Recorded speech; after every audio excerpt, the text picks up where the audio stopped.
It's almost tomorrow in Australia. There you go. And welcome to the 52nd Albuquerque International Balloon Fiesta powered by ExxonMobil. It's day 2. It's the morning session, and it's going to be a beautiful day here. Good morning and good afternoon, wherever you might be. I'm Art Lloyd Jr. along with Ted Mays this morning. How are you, sir? I'm great. How are you doing? I'm doing fabulous. We had a great day yesterday. We did. Despite a little bit of wind, not challenges, but just put things on hold just a little bit both mornings. But that's not apparently the case today. No, Mother Nature was trying to play with us yesterday, but I think today we're going to see a much different view when we start off when that sun rises over the Sandias. Yeah, well, at 7 o'clock, we're an hour away from sunrise and an hour away from our mass ascension. We may be able to see our Krispy Kreme glow this morning, possibly even our dawn patrol.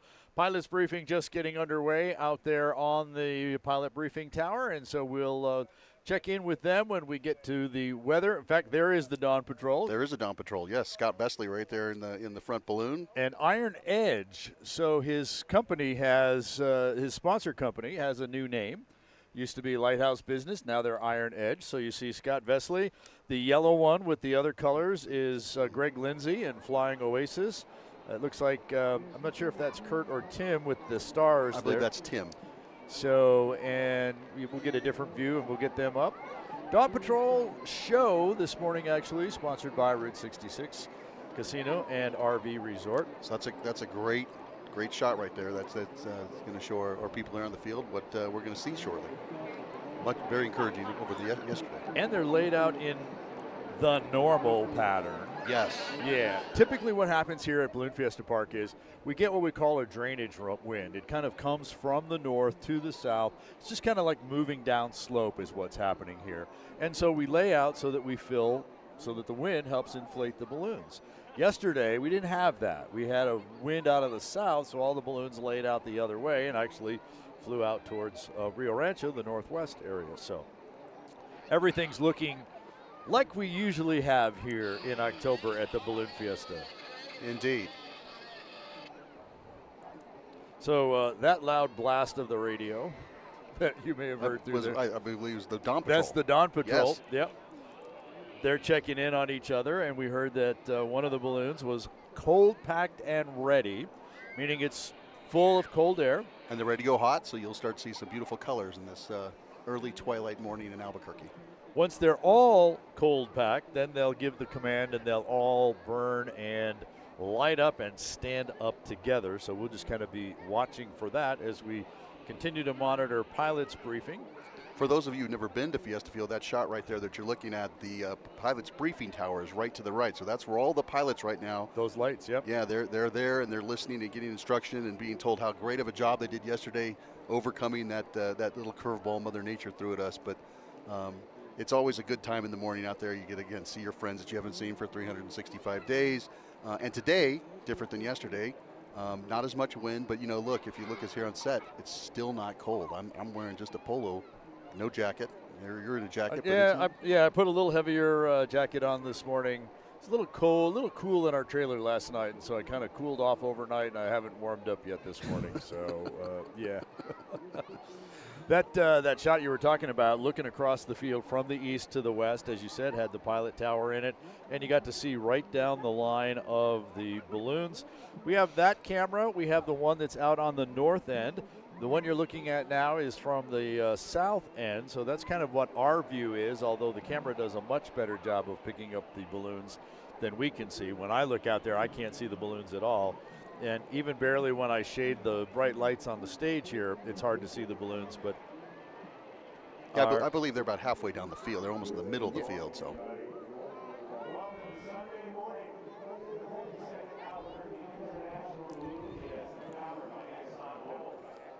So we're just checking on things and watching things here. The other thing that's going to happen today. Okay, so we just got the word that they are doing weather at the pilot briefing tower. So let's check in and see what the weather looks like. Got a lot of great stuff coming up this morning, including Blue Delta, the United States Air Force Band. It's going to rock, roll, and take their toll, believe me. I'm Bill Royal. I'll be the voice in your head for the morning. They are coming around and they're checking those and it needs to be. So keep yourself warm, displayed. and things will You get don't started want to in be just part a of little this bit. party, Thanks for coming okay? out. And it does happen. And thanks So for make spending sure you got Sunday the right morning. decals for, The the Albuquerque nighttime International Balloon activities. Fiesta, powered by That will take place ExxonMobil. again today at 2 o'clock. We'll start to clear the field. Not to get ahead of things, but if we were to be going south, maybe like today, you want to be aware of the conditions that we need to follow going to Sunport and maybe over to Double Eagle. So yesterday I showed you the map that was facing north-south, and the folks that like to read the map north-south said, hey, that's great.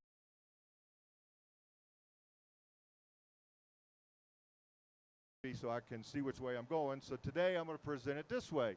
So if you're flying south and you're on the left-hand side of I-25, then you want to make sure you go above 8,000 feet and stay above 8,000 until you clear the airport property. That's if you're going to not land before you get to Central Avenue.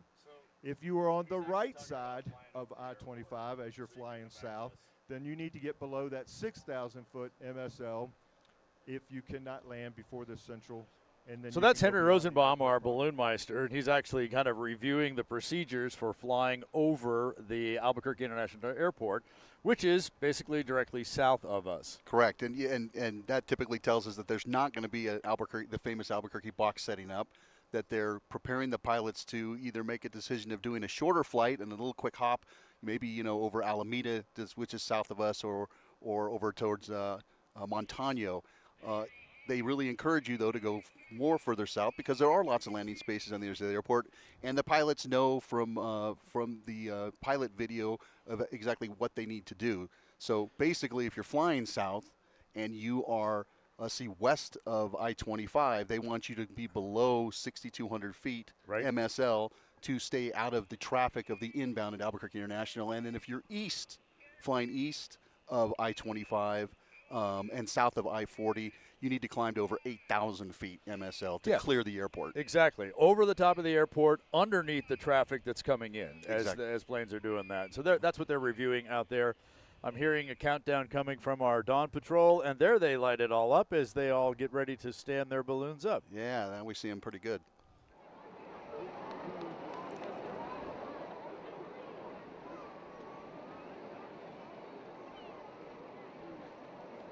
Look at that shot. Yeah. It's amazing that these guys sit around and practice and talk about this, and they're so strategic in how they put those balloons up. I mean, when I was a pilot, I had a hard enough time by myself. These guys do a great job, doing it 13 or 14 at a time. Right, because it's not an exact science for how long it takes to get enough cold air in there, or even once you start putting the heat in. So you're watching not only what you're doing, but the person next to you, trying to synchronize that as best you can, so that you all stand up approximately as close to possible as the same time. And they're doing a fantastic job. Yeah. Look at those crowds.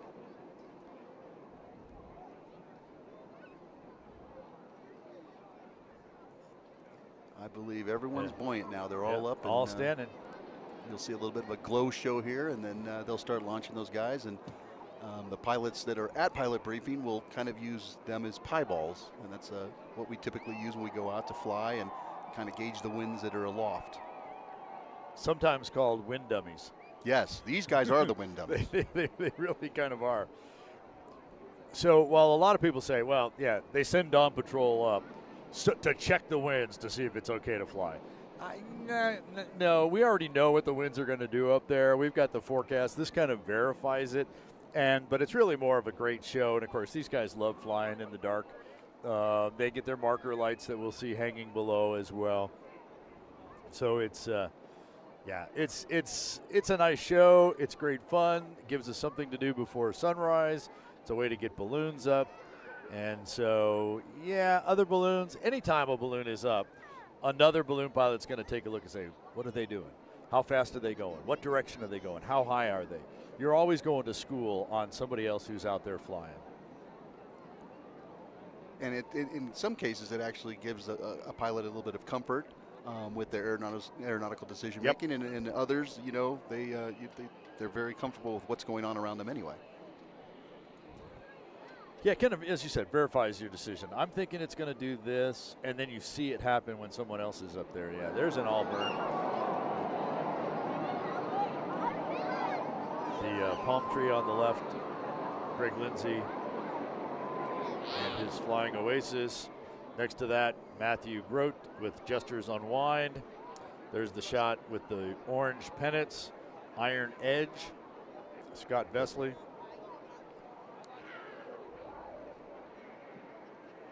There's a great shot. There's a great shot all the way across. So starting on the right, that's the Floating Oasis. Then there's Matt Grote with Jester's Unwind. There's Tim Taylor in his D3. Is that what he's calling it? Yep. He's got so many of those. And then, let's see.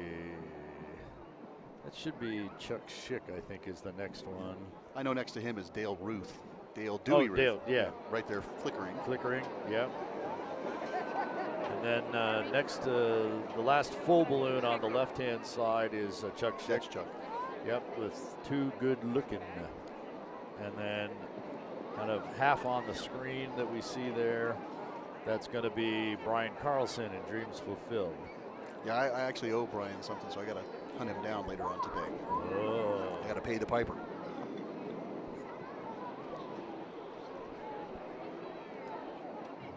It looks like it's really shaping up to be a beautiful morning. I think so. And all these folks that have made their way out. I came down to the rooftop studio about 4:30 this morning, and there were people that were already hitting the field, and they were staking their claim for where the best spot was on the field. And people always ask, you know, all the years I've been coming, where's the best place to be? And I don't know if there's really a best place. I think the most favorite thing, I had neighbors years ago. They had lived in Albuquerque for 50 years and had never been to Balloon Fiesta. Whoa. And being a pilot, you know, we have that access. I loaded them up in the Chase Commander and we dropped them off right in the middle of the field. Yeah. They were an elderly couple and they sat there, the Stricklands sat in the middle of the field, and they didn't move for 2.5 hours. And they were amazed of what they saw because there was 360 degrees of balloons. There you go. It really is. It's your choice when you come out. But I just had some friends from Toronto that were in over the yesterday, and they took the advice and went right in the middle of the field and said that was the good call. There is an article in the monthly Balloon Fiesta newsletter where they will talk to pilots and other people, and one of the questions they always ask is kind of like staff members, what's the best place, where do you like to be on the field? What's the best place for you to do this? And I always tell people, it's kind of like we have a great view from our rooftop studio, but to really experience it, you got to just get down there in the middle of it. Absolutely. We certainly do. So we continue to watch our Dawn Patrol team do some flickers and all burns on the ground. I anticipate them flying. Well, I heard in my ear a second ago our balloon meister Henry Rosenbaum saying it's going to turn out to be a fantastic day. So that's great news for all the pilots out there and all the guests that are here on site and all of you out in on watching on Balloon Fiesta Live. You know what? Let's take care of a little bit business while we have just a couple of moments here. Let's talk about how you can win here on Balloon Fiesta Live. Once again this year, we are giving away Balloon Fiesta Live license plates. So all you have to do is enter our little contest. We'll throw a QR code up here momentarily. You can scan the QR code, and you'll be able to scan, put your name and your other contact information into the entry form, and we will draw 3 names on every session and give 3 license plates away. So here's the QR code, and there's what the license plate looks like. You know, Balloon Fiesta Live since 2017 commemorates the year 2024. Balloon Fiesta Live is the license plate. There is the QR code. And our winners for today, because I pulled them before I got here this morning. Okay. So I've already pulled the winners. So we have from Albuquerque, New Mexico, Andrew Smelter. From Tijeras, New Mexico, Valerie Baker. And from Thornton, Colorado, Karen Harlow. So congratulations to Andrew, Valerie, Karen. We will be in touch with you after Balloon Fiesta to make arrangements to get the Balloon Fiesta license plates to you. They may or may not be out of bed and already winners on the day. They could already be. Actually, I saw somebody else from Thornton, Colorado on our YouTube chat this morning. So yep. So our Dawn Patrol team is getting in the air, and we have gotten to weather at the pilot's briefing. So we're going to listen into pilot's briefing while we watch the Dawn Patrol show fly. What a glorious morning for a flight. I want to thank everybody personally for your participation last night. It was a combination glow candlestick, and it went off beautifully when the winds finally died off enough to do something. So again, thank you so very, very much.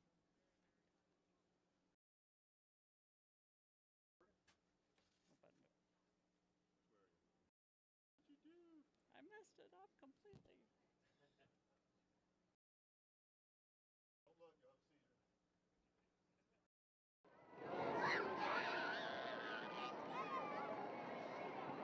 I failed to get checked out before they brought me up here. All right, this morning, Ambassador of the Day. Remember that all of you can nominate an Ambassador of the Day. It can be a fellow pilot, it could be a crew member, it could be a navigator, it could be me, just for example. All right, but you put your write-ups for Ambassador of the Day.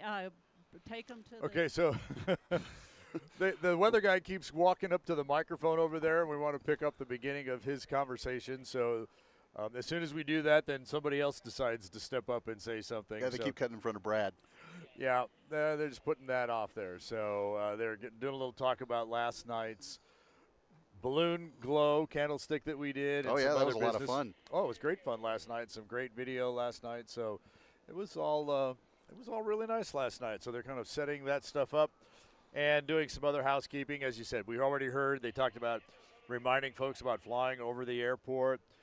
Now they're talking about ambassadors of the day, who's doing the right things, how do they recognize those. Little thanks for last night. And eventually we'll get to weather. But as we look and see the Dawn Patrol, they're just going off slowly and a little bit to the southwest. And those foresaid wind dummies will do their best job to kind of show all their friends down below really what the winds are doing, if they're able to. Scott went back behind us, but he's back behind the stage now, so I haven't seen what he's able to do, but we'll keep an eye on him. And you're starting to see the beginning of the Krispy Kreme inflate on the field right now. Yeah, everything just seems to be not slow, but not fast. Just a nice little pace off. Everything off to the southwest as I kind of look off that way. And we continue to get those off. And, yep, there's the Krispy Kreme glow, folks. So now we do actually have Brad on there. So now let's really get the weather from Pilot's Briefing.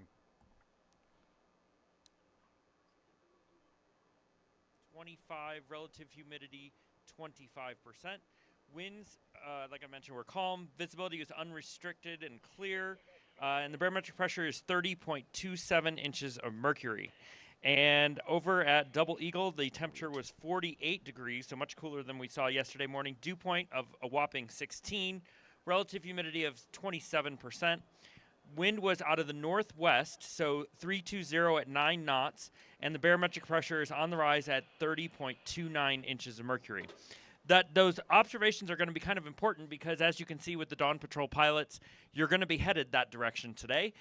There is no box across the area, but what we have on the broad scale is this low-pressure system north of the Great Lakes. There is a cold front associated with that has worked its way into the northeast corner of New Mexico. And that front is you can see it's analyzed to actually be working its way back to the south and west. The question is how far west it actually gets. You can see behind the front, we've got some pretty gusty winds out of the north. I'm not convinced that the front has made it to Santa Fe as of this point. They've been pretty strong out of the north the last several hours, about 15 knots or so. And so that's going to help funnel the drainage down into the local Albuquerque region. However, We don't have a significant temperature difference between us and Santa Fe, so that's not going to accelerate that by any means. And we're also not dealing with a significant pressure difference. You can see here they're at 1,016.1 up in Santa Fe. We're down here at 1,016.4. So there's not a significant pressure difference and there's not a significant temperature difference. And given that that's the case, I don't expect that drainage to be overly strong. But that's going to be the only thing that we're going to really have to watch for this morning. Otherwise, if you look at the TAFs, they look very favorable for a flight this morning. The TAF at Albuquerque calls for 360 at 7 knots, visibility greater than 6 miles, and sky conditions clear. After 9 o'clock, switching more out of the northeast at 0505 knots, visibility unrestricted and sky conditions clear.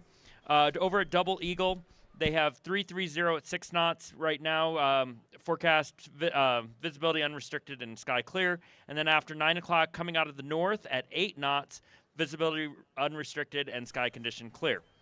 So that's and what we have in the TAF is kind of what I expect. So here's the profiler kind of showing you what's going on aloft. And thanks to Patrick Frias with the city, he made some adjustments to that so it's displaying correctly and everything like that with what we have going on currently. So right now you can see the trend, and I could even go back further in time so you can. I was displaying 1 hour, but here's 3 hours in time, but I'll go back to 1 hour so you can kind of see. That line of beautiful lights is a very, very good sign. There we go. So winds the Dawn Patrol show gives us a little insight into what the day is going to be like, so and this looks like it's going to be absolutely fantastic. And there's not a ton of steerage there, but with time, as time goes on, I think it's going to take on more of an easterly component. So those that take off early are probably going to head more towards Sunport. Those that take off later are probably going to head more towards Double Eagle off on the West Mesa there. So given that that's the case, I don't think there's going to be a box this morning. There's no way you're going to get back to the north with a southerly wind. But you're going to have some directional steerage. If you stay low, that's probably going to be where more of the easterly trajectory is going to be. So given that that's the case, you can go up, you can move more south. You stay lower, you're going to head more to the west. I don't expect winds to increase appreciably, but like I mentioned, that wind up in Santa Fe funneling things down south, that may lead to a little localized drainage right in the Rio Grande Valley. So you might find once you get over towards the river valley and you're crossing the river valley, there may be a little bit of an acceleration of wind, but that's about the only localized effect I think we're going to see this morning. Otherwise, I think things are going to be fairly good, and winds will remain, what we're expecting right now is winds will remain light in the near surface layer as long as that drainage doesn't really kick in. So it looks like a great morning, and then the outlook here, the next few days looks great as well with high pressure dominating across the west. I did want to mention Double Eagle's density altitude earlier this morning was 6,900. It is currently at 6,100. So again, still dealing with those warm temperatures, abnormally warm temperatures. Be aware of that and how that's going to affect your balloon system.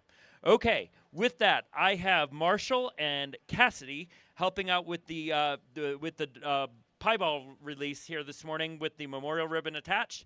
Do we have any launch directors in the area to give them permission to launch?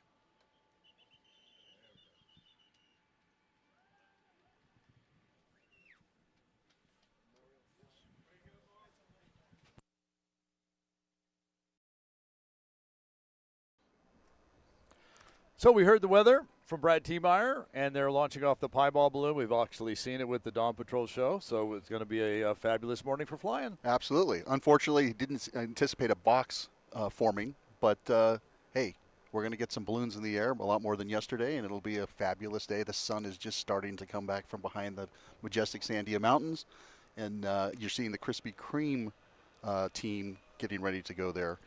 So there's some discussion on the Facebook chat here about what's the deal with Krispy Kreme here.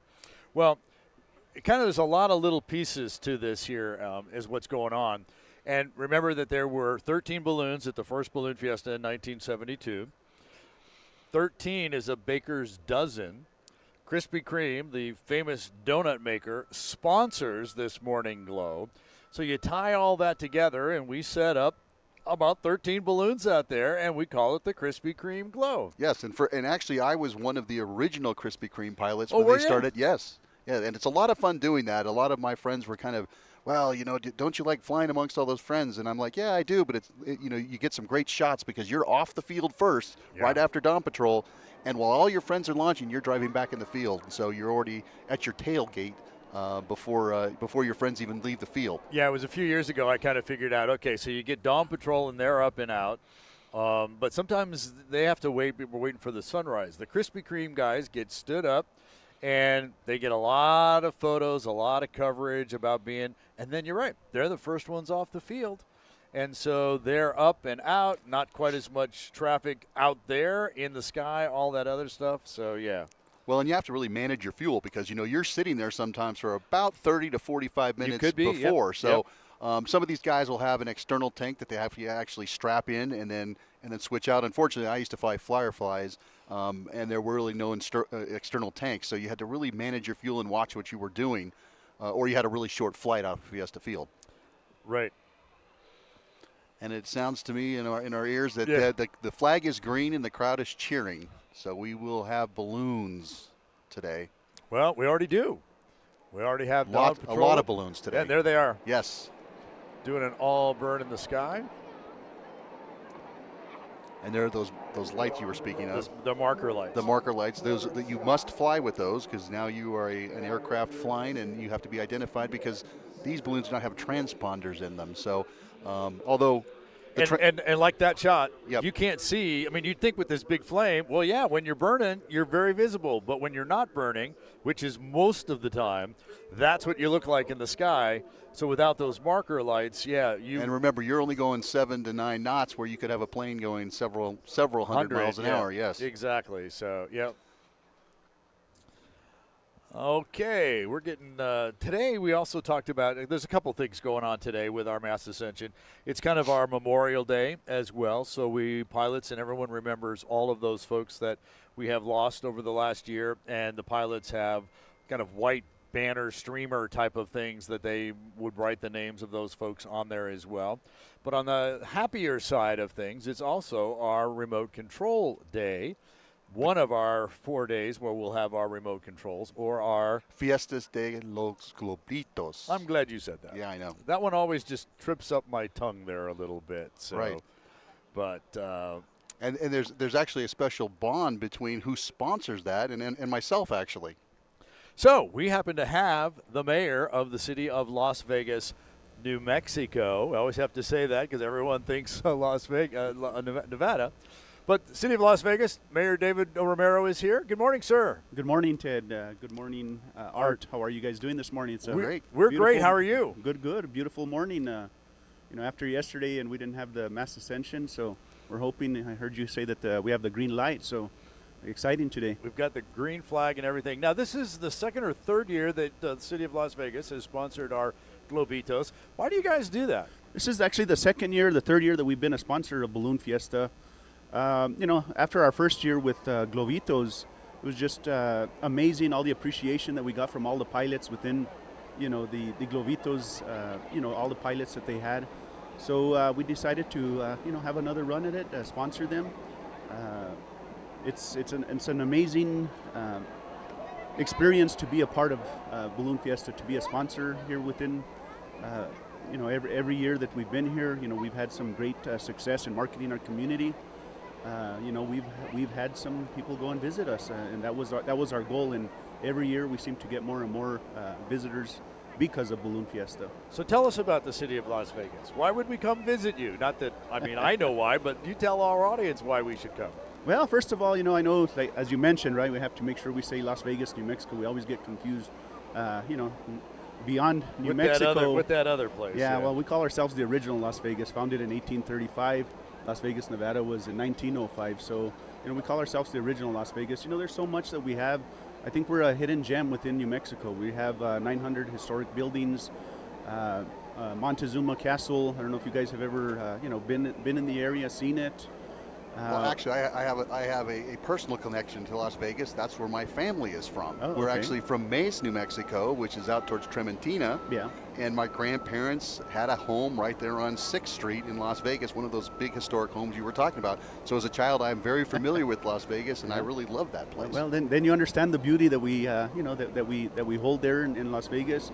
like I said, a lot of history within our community. You know, we were the Wild West before Dodge City. You know, we had the Doc Holidays, the Billy the Kids. So there's just so much that we have that we thought the perfect opportunity to market ourselves is here at Balloon Fiesta. I mean, where else are you going to touch so many people in 8 days? You know what I mean? So my understanding is you also have a little booth along our main street? Yeah, as I mentioned, you know, this is our third year. We used to have a 10 by 10. We've expanded to a 20 by 10. So we're, like I said, we have a lot of success. You know, we have some screens on there to, you know, have little discussion videos that, you know, talk about our community. So everybody that's there in, you know, that's walking down Main Street, stop by our tent.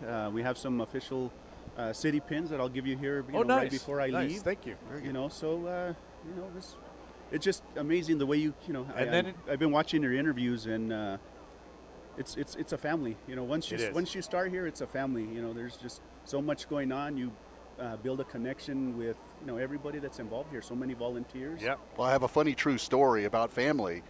In the confusion of Las Vegas, I actually had an uncle who was there, and his future wife got off the train at the Castaneda thinking it was Las Vegas, Nevada, and they were married and they lived their entire life in Las Vegas, New Mexico. We like I said, we get that a lot, right? People passing through, they see Las Vegas, they stop by, and wonder where the casinos are. You know what happens in our Las Vegas? We want everybody to know. We don't have the. And the translation is the Meadows, correct? Yeah. Excellent. So we'll be watching for our Globitos later today, and reminding folks to, while you're in New Mexico, stop by the city of Las Vegas, New Mexico, and you'll greet them at the border, right? At the turnoff into Las Vegas. Yeah. You will. We'll be there. You know, a lot of film history there. You know, No Country for Old Men, Longmire, Red Dawn. My cousin was actually in one of the scenes in the original Red Dawn. Yeah, as a matter of fact, I think it was the 40th anniversary this year. So, you know, a lot of I mean, we were Hollywood away from Hollywood. There you go, one of the early ones. Right? Yeah, when they started moving out of there. The late 1800s. So, you know, we have a lot of history. Good deal. Well, thank you, sir, for your sponsorship. Say hi to everyone in Las Vegas. I'll let them know, and thank you guys for all you do. And here's some pins. Appreciate that. Right, and we'll be watching for the Globitos later this morning. We'll get them up at the end of the. Just set it right there. We'll get them up towards the end of our mass ascension this morning. That was. Thanks, sir. Thank you. Have a great day. All right. Well, a little bit of family history there. There you go. Right here. There you go. And looks like we have our Baker's Dozen standing up. Yes, we do. Right there in the middle of the screen is Anthony Tony Polito, who used to reside in Atlanta, but now he's in Scottsdale, and he is flying the Central New Mexico Down Syndrome balloon. And the Just Fun Cat is that little white one with the little black lines on it. I think it's J.J. Mancini there that just glowed. That one, yep. Right there. Yeah, and his Mr. Sprinkles balloon. Yes. All right, I think Diane has a Diane has a very important person, part of Balloon Fiesta history down there with her. So Diane, who do you have with you? Okay, here we go. Very important.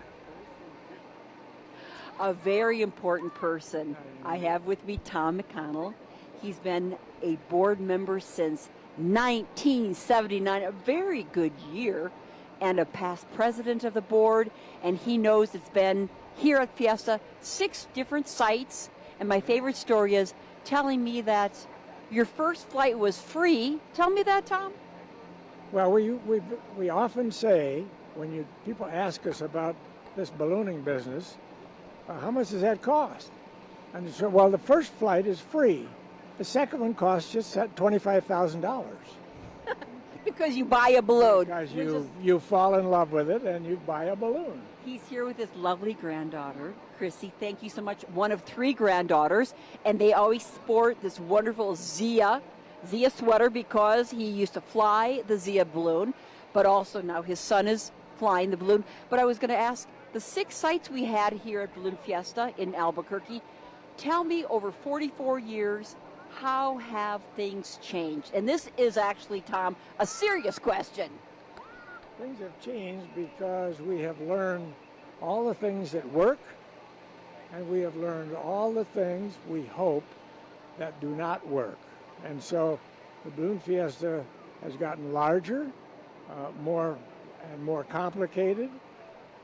The traffic patterns have gotten more complicated. But the balloonists are enthusiastic. They come from all over the world. They love this place. They love flying in the fall, and they love the Albuquerque people.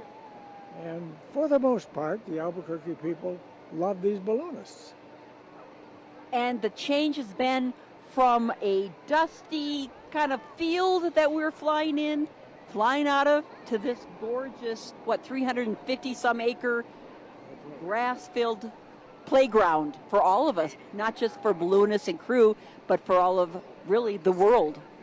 That's right. The dust and the various sites that we've been on, they were just put together out of fields, basically, until we came to this field here and the one just preceding it, which is now across the street back here.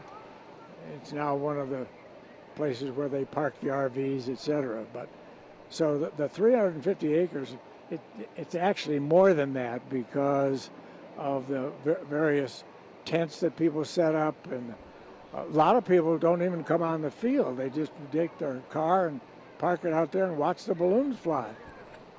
So as a board member, you had a lot to contribute to the growth of this fiesta and the changes for the better. Well, that's a great question. I hope so. I did do one thing that is still going on. I created the Heritage Committee because we were beginning to lose some of the people from the very beginning, and we didn't want to do that. And so now we record and write in the program, for example, things that happened 20, 30, 40, 50 years ago. We all remember Sid Cutter. We remember the early people that made this happen, of which there are many, and many of them are no longer with us. So, can you give us some of the other names to help us remember right now on our live broadcast throughout the world? Harry Kinney. Harry Kinney was mayor at the beginning of this business. Harry Kinney, it is said, and Sid Cutter used to say this, he actually saved Balloon Fiesta. He created a committee, and that's when we went to a nonprofit organization in 1975, and it's been, with kicks and starts, it's been growing ever since. In the year 2000, for example, Sid had another crazy idea. Let's have 1,000 balloons. In 2000, we'll use that as our slogan. And we all thought he was crazy, but Sid was crazy in a really excellent kind of way. And so we did. 1,000 balloons. We had 1,003 balloons registered that year when we turned the year 2000. And it was absolute chaos. Wait, what? Chaos? Yes, chaos. And so then the very next year we said, we're not doing that anymore. We got to cut back on. So now we've cut back a little bit and a little bit every year, and now we're down to somewhere between 550 and 600 balloons. So a bit more manageable? A bit more manageable. 2 waves we fly when possible. They go static sometimes if the wind is too high. We've had rainstorms, and one year when Charlie Hines, an early name, Charlie Hines was the only person on the field because it was snowing, and he was president that year, and he was giving an interview, and we were all at home watching on TV. And I think that was about 1988, 89, right around there. I was here. I was here. My mom was here. She said it's snowing. Yes, and so we've now, of course, it's not quite so cold. Now we had 87 degrees. Thank you on behalf of the ballooning world. Thank you so much for your contributions, Thompson. Thank you so much. Thank you very much. Appreciate it. And Chrissy, thank you for being here too, for being a great granddaughter. Back to you on the studio. Thanks, Diane. Thanks, Tom. Always good to see Tom around the Balloon Fiesta. And she's right. He's right. A wealth of information in Tom. He always has articles in the program. Started the Heritage Committee. And, yeah, they just do some great work in trying to preserve the history, the 52 years. And unfortunately, a lot of that history has gotten lost over the years before the committee came together. But we're working hard to bring all that back together. Well, a little side story. Dr. Tom McConnell gave me my first balloon pin. Oh, yeah. Yes, I chased him down and now on you my have bicycle. 3. Yeah, I have 3. Yeah. So, yep, we have our Krispy Kreme balloons up. We're about 20 minutes away from sunrise and our mass ascension, our balloon of the day, and the flight of colors, the national anthem, all of that good stuff gets started at 7. Then we'll be underway with our full mass ascension. Continues to look just fabulous here at Balloon Fiesta Park for a great day of flying. Here you see a great shot of someone putting heat into the balloon, standing their balloon up. Either they're late to Krispy Kreme or they're early on. I'm going to guess, though, that that's the balloon of the day. I think it probably is. Yeah, it looks to be like it actually is the Dos Equis balloon over there, if I'm not mistaken. And there it is standing up. Yeah, we can see it out there.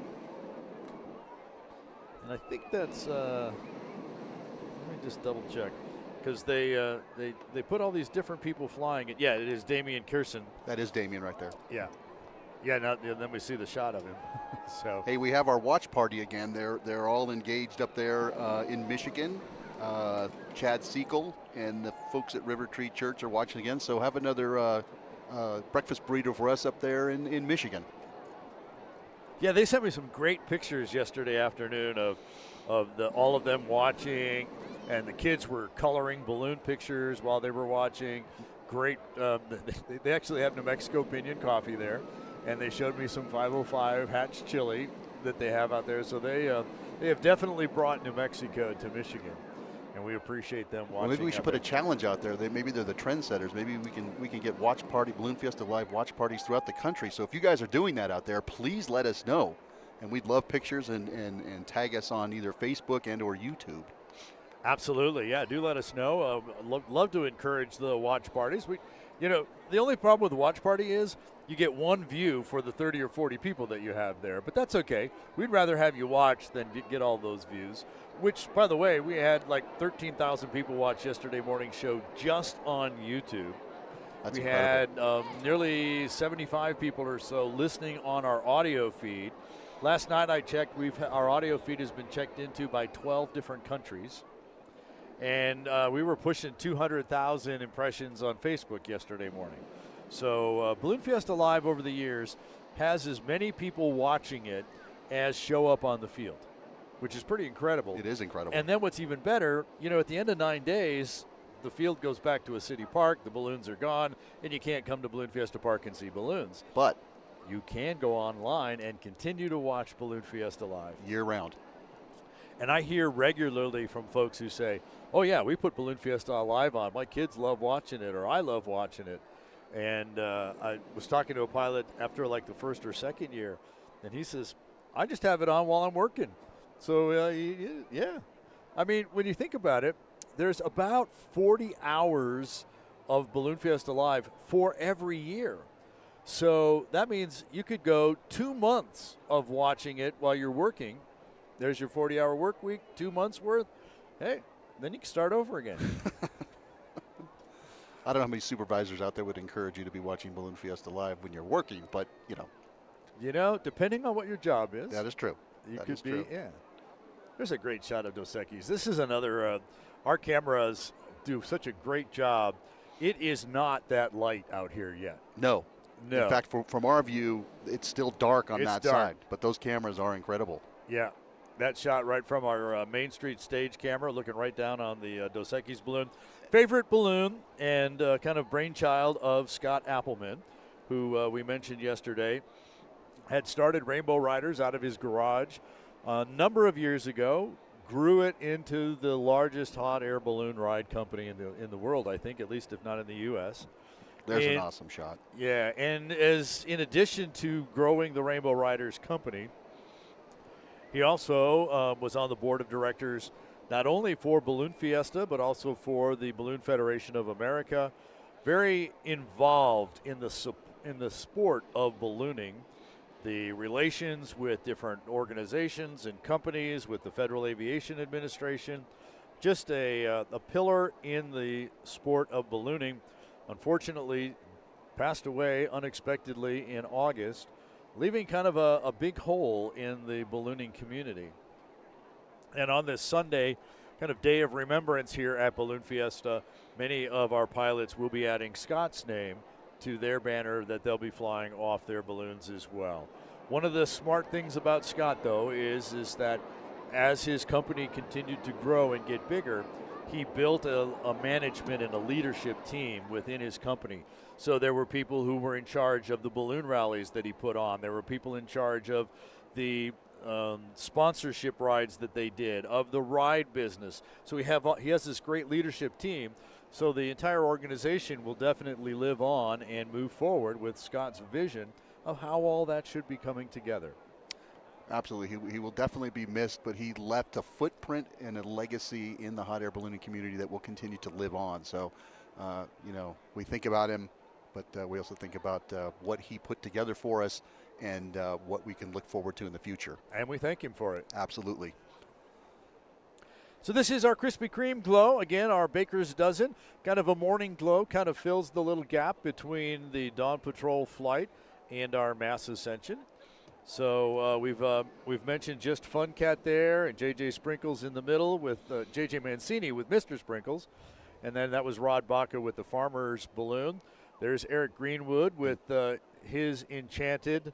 And that's J.D. Dyer from Great Britain. And as we kind of just look down the line, we see a lot of our other friends out there doing the Krispy Kreme glow. I like when Eric rebuilt that balloon, he actually started putting pinpoints on the silhouette of New because Mexico. The first one, I believe, he had Las Cruces, was where he was originally I don't from. even think there was any on the map on the first one, but now this one's got him in different places. Right.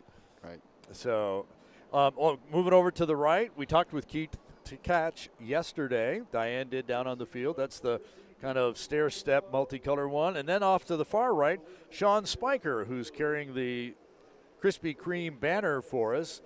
The Zia there with the skull in the center. The name of the balloon is Gut Wrenched. Mm-hmm.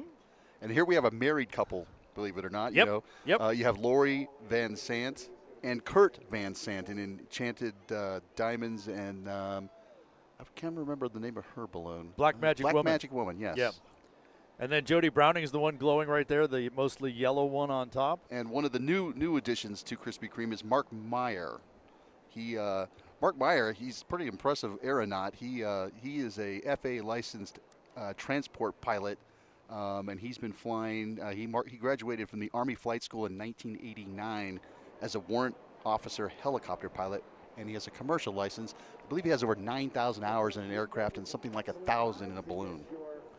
You know, it's amazing to me. I run a little service for balloon pilots where it's kind of a clearinghouse for their documents. So I get to see their certificates come through because I then share them out to balloon rallies, et cetera. It is amazing to me how many hot air balloon pilots are also ATPs or airline transport pilots. It's really amazing that one day you're flying a 747 and the next day you're out here flying a lighter than air aircraft. And it's funny because some of those ATP pilots, you get them in the balloon the first time and the look on their face is incredible. Yes. Because where do we steer this thing? I flew a fighter pilot one time, and all he could say was, "Where's the stick? Where's the stick?" We got a rope. Yeah, I got this rope and I got this burner.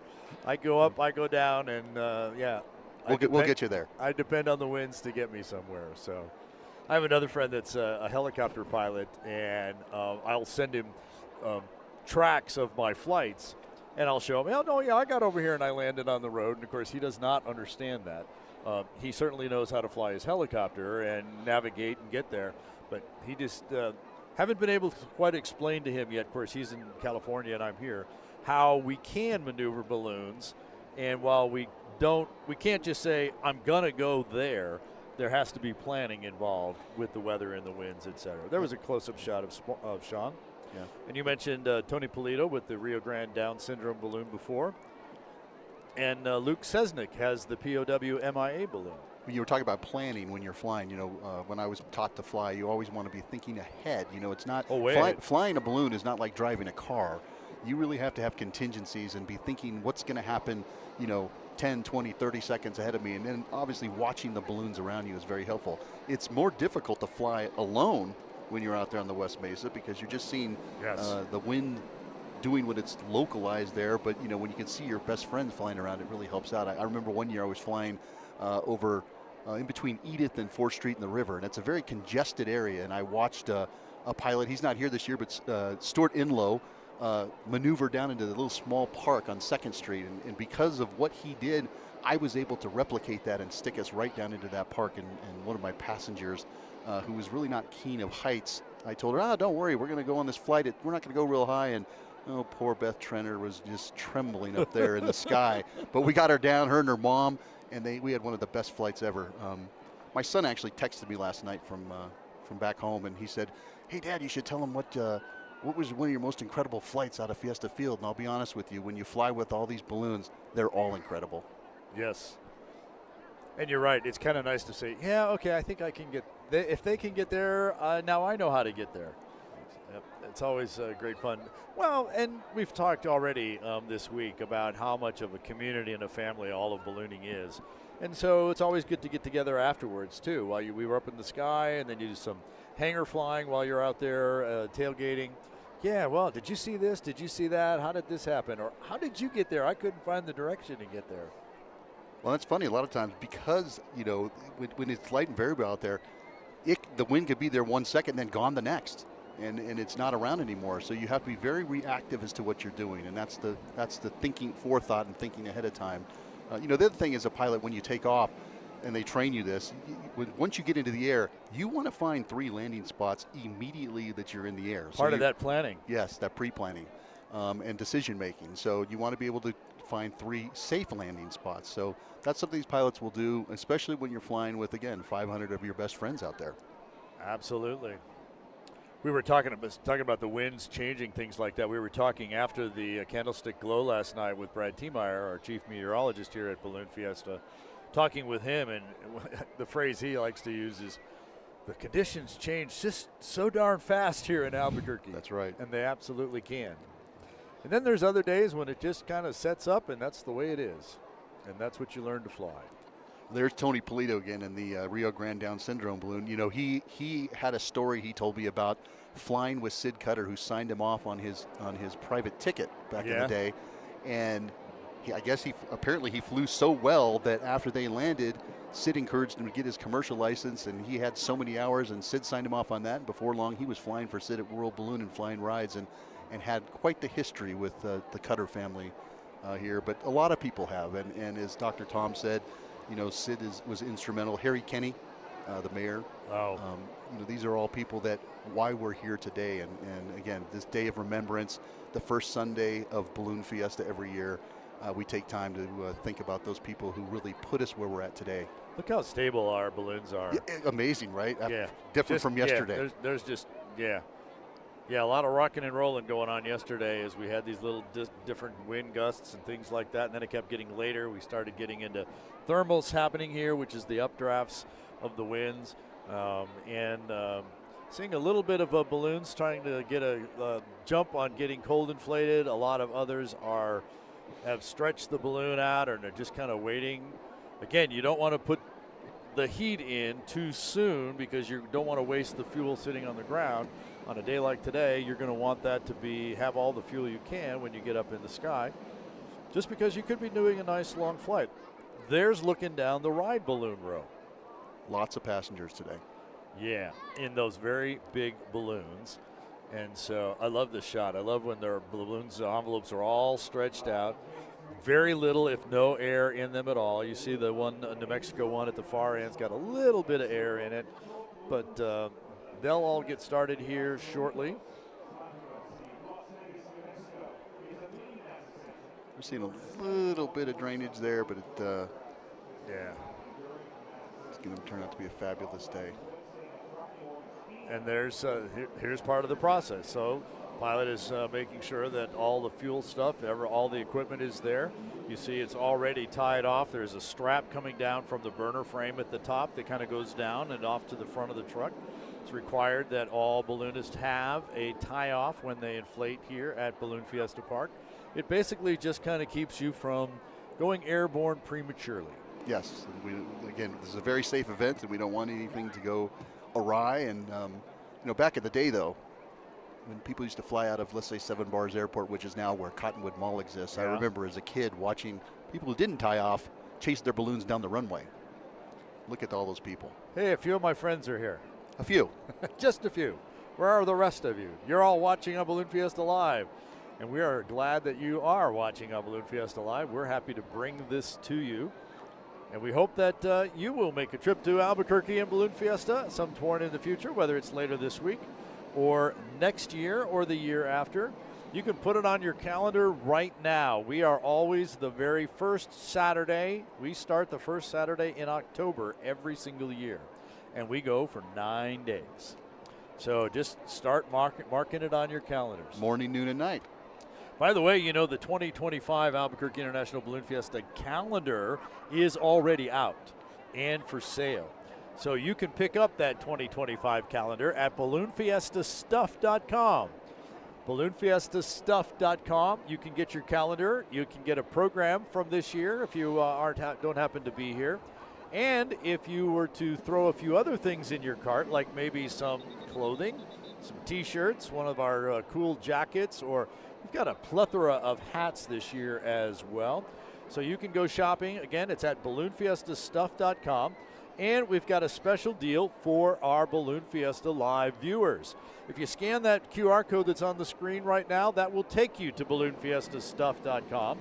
And if you throw some clothing or sportswear into your cart, when you hit the checkout page, enter the discount code Fiesta24, and we'll take 10% off your clothing purchase. It's a one-time only use, and it's only good through the 15th of October. So go online, scan the QR code, go shopping at balloonfiestastuff.com. Use that code Fiesta24 to save 10% on all of your clothing. Oh, and by the way, while you're there, sign up for What's Up Wednesday. You can do that at the very bottom. That's a weekly email that'll keep you up to date on all of the happenings with our merchandise. You'll be the first to know when the new pins come out, when the calendar gets released, when the program gets released, what new clothing we have coming in and out, some other behind-the-scenes information as well. So great stuff for you on balloonfiestastuff.com.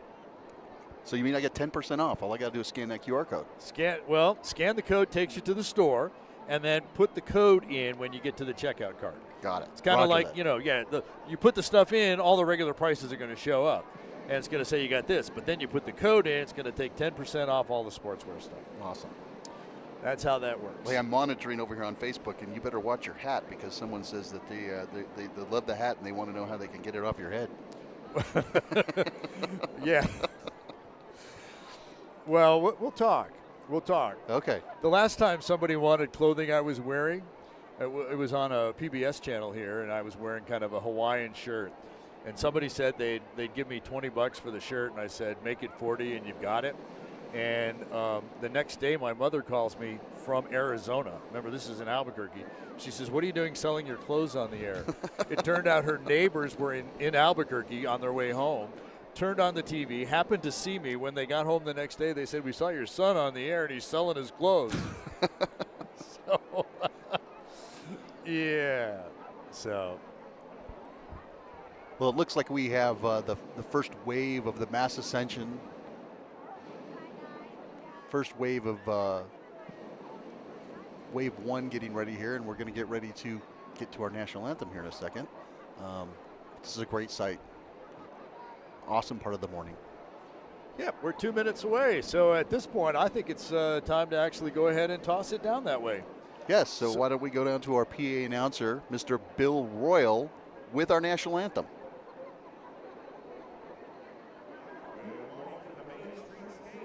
Welcome to the 52nd Albuquerque International Balloon Fiesta powered by ExxonMobil. How you doing this morning? We have a lot of amazing things coming up today after Mass Ascension, which is an amazing thing in and of itself that does not happen on this scale anywhere else in the world. We also have the Fiesta of Wheels car show at the north side of the lot at 11 a.m. At the south side of the lot, we're going to have pin trading for people who are pin collectors. And now as the Dos Equis balloon prepares to raise the colors, please welcome,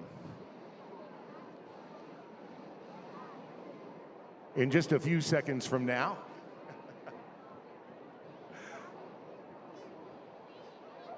all righty. Thanks to the Krispy Kreme morning glow that started the morning after dawn patrol. But right now we are prepared to go in the air as the Dos Equis balloon prepares to rise into the sky. Please welcome to sing our national anthem from your United States Air Force Academy Band, Technical Sergeant Matt Booker.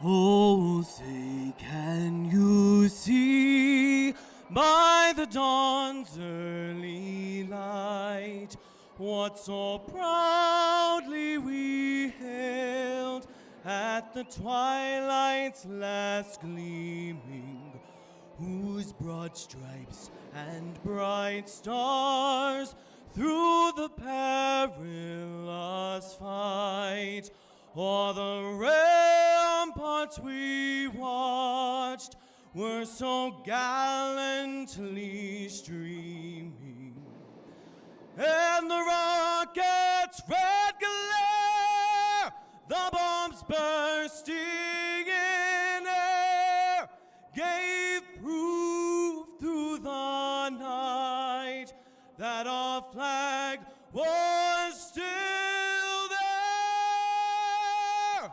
Oh, say does that star-spangled banner yet wave o'er the land of the free and the home of the brave?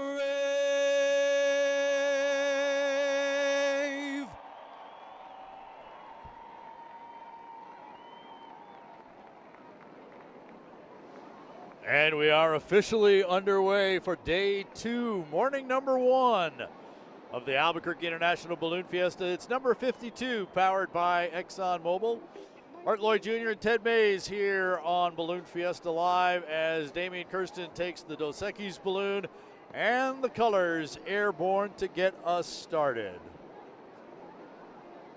You saw that shot of Damian taking off, nice and smooth, and again on Remembrance Day, you saw those white banners tied to the uprights of that balloon. What a great shot.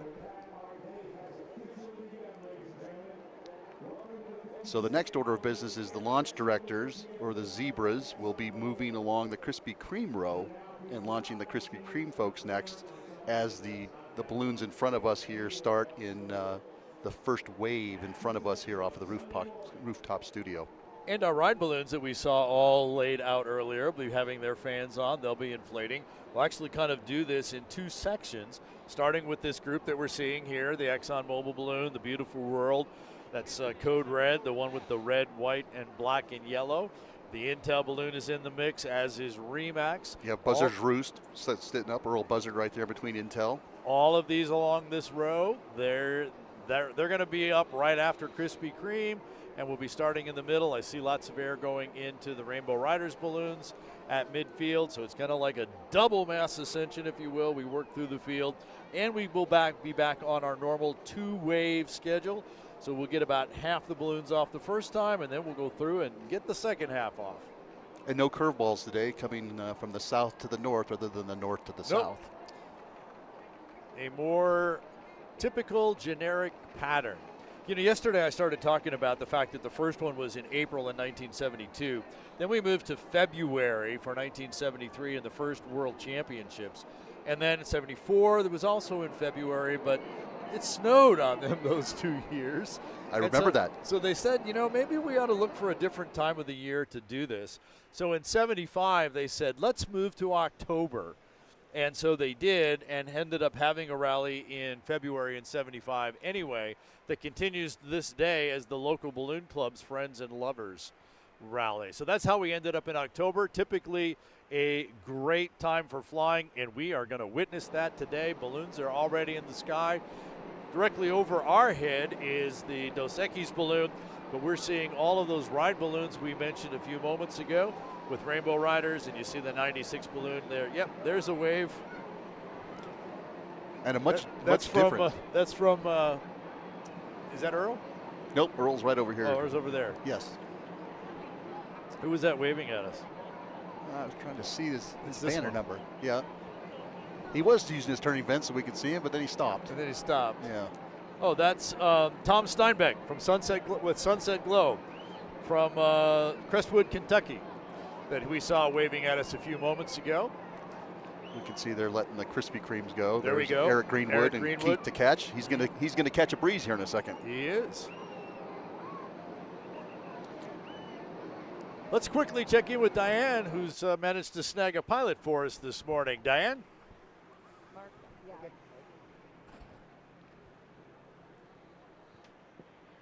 I've got Mark Meyer from North Carolina, and Sherry Pollock, and she is from East Tennessee. And we're here to talk about how great this Fiesta is. But in addition to having fun and enjoyment and laughs, there's a serious part of Fiesta because we have memorials. And today we have actually 2 different memorials.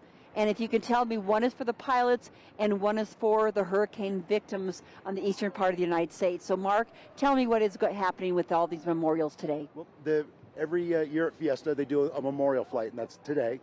So it's a pilot or a crew member that's had a lasting impact on you or people in your crew. So for us today, for me, it was Dan Kirk and Chip Parks, and then also Dick Fortney. It passed away in the storm last week due to complications. Yeah. And they're very close friends of ours, and especially Sherry. Sherry, I know you're very emotional. You're making me emotional. And as I said, this is a fun place to be, but also it's an important place because so many people touched our lives, and Americans from all over our country and people from all over the world come to Fiesta. But we're here to remember people as well. Please tell us what's touched your heart. Well, it's just devastating for whole East Tennessee and Western North Carolina. You never think a hurricane's going to hit up there in that part. So we're missing lots of people. Our local first responders have just been phenomenal, but we're still missing people. We still can't find people. So just keep us in your thoughts and prayers, and we greatly appreciate it. And you have a close friend who is still missing? No, I don't have. All my people directly have been accounted for, but second and third have not been accounted for through friends and through one of the complications. A good friend whose his son is a pilot, and he's been crewing for his son for 30 years, and from complications he passed away this week. And it's really hard, but having all this family around you really helps. Sherry, thank you for sharing with us, and also Mark, tell me about what you have on your this banner. Banner's over here. A good friend of ours, Clark Harbold, felt a little bit sad because he had come all the way from all that devastation. So he made up this symbol, and it's to draw awareness to those in North Carolina and Tennessee from this hurricane. So prayers or whatever you can give, and if you want to donate, just go to your favorite charity that's helping out there and send them because they need a lot of relief effort. And these were people who used to come to Fiesta and love Fiesta. Yes. So we are here loving them back and appreciating them. Thank you, everybody. Have a safe flight. Mark? Thank you very much. We've enjoyed it, and we're looking forward to the rest of the week. Thank you. Appreciate it. Thanks, Diane. Thanks, Mark. Always good to hear from what's going on. Yeah. Yeah, we knew that was going to happen. That he's in that line there. That they're waiting for him to get up in the air. Yeah, he's the last Krispy Kreme to Kreme go. to get there, and we're already getting the front row off of here. We've already seen Intel get out of here, and Xfinity is getting airborne. Oh, look there, she's getting in the balloon with Mark. So get that passenger in so that we can get the flights underway. Kind of moved a little slow yesterday due to the different winds, but their launch directors are ready to get him out of here. Jacob Little taking the Xfinity balloon out as we continue to watch Mark Meyer put air into his Firefly, or heat into his Firefly balloon. Actually, Sherry, who Diane interviewed, is actually a good friend of mine over the years. So. Oh, okay. Yeah. You know, I never caught her last name. I was always introduced to her as Johnson City, Tennessee Sherry. Oh, so yeah. I don't know her last name. Sherry Johnson City. Yes. Yep. And the launch director, the zebra there. No, so yeah, there's the little bounce. Are we light yet? Are we buoyant enough to yet? get up there? Yes. Yeah. So you get to that point so that you, and then the crew just holds you on the ground. I'm a little jealous for her today. You know, it's going to be Yeah, a great flight. Oh, she's going to get a great flight. Yeah.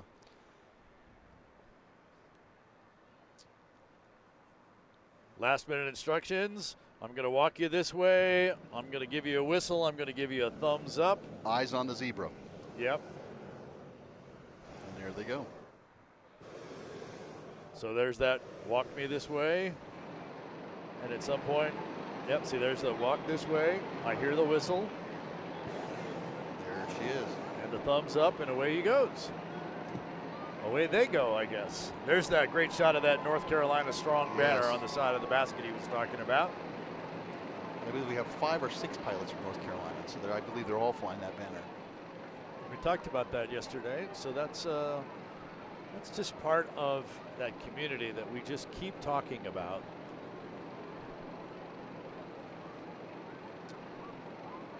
Here's a number of our ride balloons, the Fidelity Investments, which is operated by Rainbow Riders.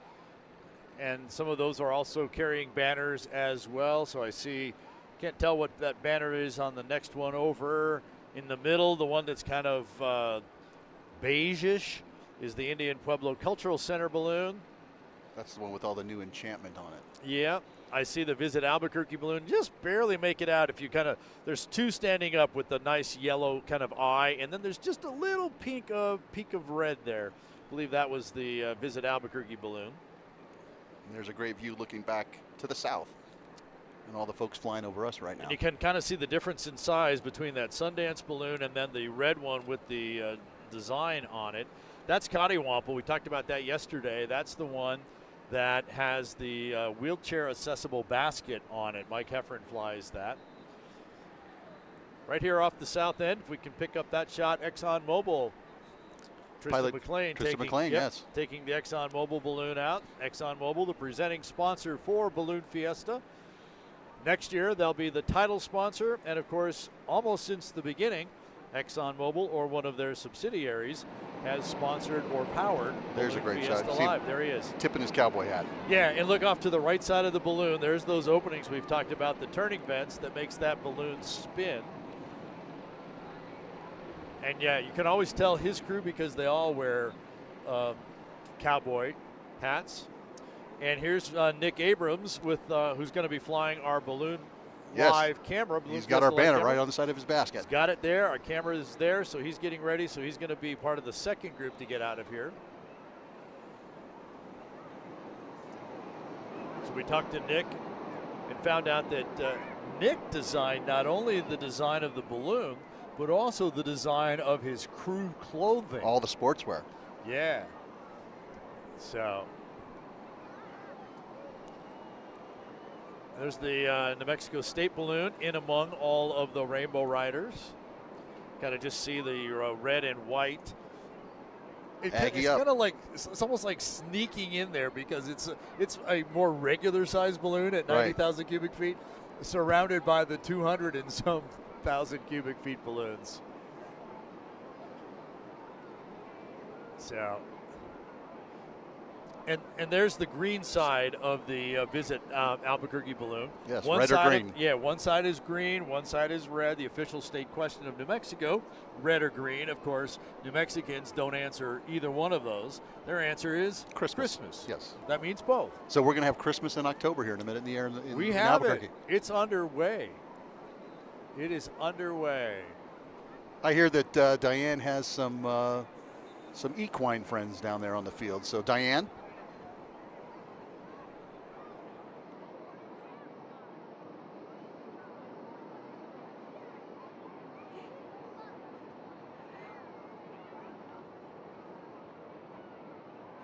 We are horsing around here. Yes, we are. You said no, but we are horsing around here. I am with the New Mexico Mounted Search and Rescue team. I've got Matt, Andy, and Miss Vicky over there. We are here at Albuquerque International Balloon Fiesta on the west side of the field. And I think you gentlemen and ma'am are here because you got the best view. We do. We're up high. We can see everything. It's great. What are you doing out here, Matt?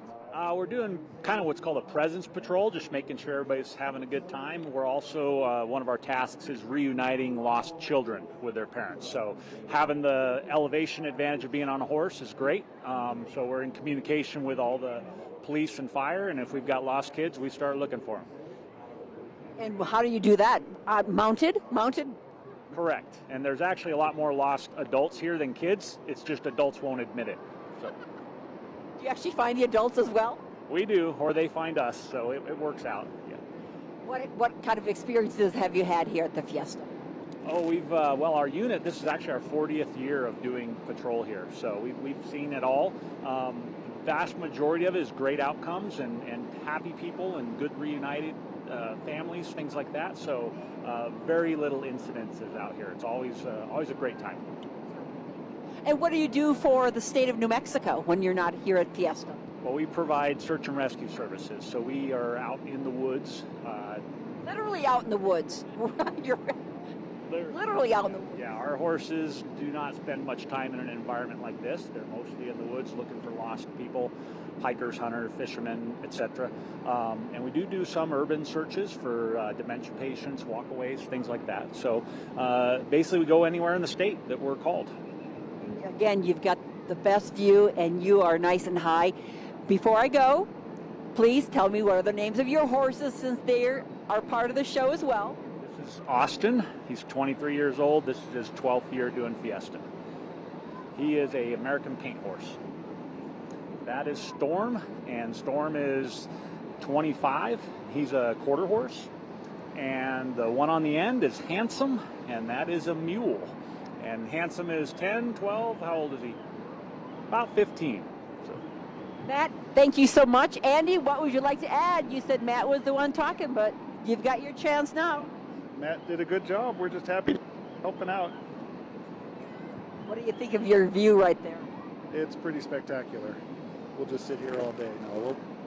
But the view's good from anywhere. And what do the kids do? They all want to come up and pet your horse? Oh yeah, these guys get pet about a couple hundred times a day by the time we're done with the day. Okay, appreciate it. Back to you guys. Thanks for your service. We appreciate your service to our city, our community, and our state. Thanks, Diane. There's a great shot. Look who's coming up. Arabelle. Arabelle, folks. There's been a lot of discussion on my YouTube chat about Arabelle over the years, and I think we decided this is the third envelope of Arabelle. What happens is the fabric wears out, and so the balloon can't fly anymore. So because it's such a special and just exciting shape, they just rebuild it. And so this is the third go-around. While Diane was talking with the horses, we had a great shot of Beautiful World. Right over the top. And Korg going out right next Yes. to each other. And of course, someone said, yeah, if my dog saw Korg that big, it'd just go crazy. So, We know what else is funny is I was watching you, you were watching me, we're both up here taking pictures. Exactly. And my wife will say, do you really need another picture of a balloon? And the answer is yes. You know, and most people kind of crack up, but how many photos do I have on my phone? 86,748. So all you guys listening out there, I challenge you to see how many photos you have on your phone and put it up onto our chat. I was going to say, and that's just his phone. That's just my phone, yes. I don't know how many he has elsewhere. Yeah, that doesn't count all those film photos from all the years. And just this phone. I bet you have others, Yes, too. absolutely. Yeah. Hey, I just got a note from Roger Clark, who was a longtime pilot out here and a safety official. He said that they are watching us, the Carolina balloonists, while they feed and deliver relief to the hurricane victims in the Carolinas, and asked us to keep them in our thoughts and prayers. So, Roger, we are thinking about you. And again, back to that family aspect. He's out there taking care of people in the time of need, but yet also thinking about his family out here in Albuquerque, where all of his friends are ballooning. Excellent. Excellent. Just had a great shot of, not sure who that is. There it is, now that I find it. The basket was from Amia, and you saw it go up just in front of that, yeah, that's them there. They were just taking off right in front of the Cosmic Crisp apple, and now he's about to have a little kiss with Humpty Dumpty and Rich Longhorn. Rich Longhorn from Louisville, Kentucky, I believe. Rich was all over the country this year. I saw him. There it is. We're back the kiss. out. Yep, there's the kiss. Kissing Humpty. Actually, Rich likes to tell me whenever I see him, he looks at me and I said, "Hey, how's Humpty?" He says, "He was pushed." Oh, what a great guy Rich is. Yeah. And see, there you go. Here's the shot. There's the roof, the right where our view was, and so that just as they kind of pass right over, that's kind of the view that that we have as these guys just kind of come right at us. You know what's great here is that these guys are very stable and slow, and the sun has yet to crest the Sandias. And when that happens, that air is going to mix in, that heat's going to mix in, and hopefully you have some more stability and lots of balloons floating gently over Fiesta Field. Someone down here asked which way they were going. They're actually floating to the south, southwest, kind of southeast. It just depends on what layer of wind you get once you clear the top of the field. The other thing that happens when the sun pops up, there's that Indian Pueblo Cultural Center balloon I talked about. You see how big that balloon is and especially how big the basket is. But the other thing that happens when the sun comes over is all these colors just pop. They're pretty bright and colorful now, but when the sunlight hits them, they just kind of explode in color. Maybe not the best choice of words about round balloons, but that's the color. The color does that. And this is why this is the most photographed event in the world. It is. And you know, that was easy to tell when people were actually processing film, when we were Kodak and those kinds of things.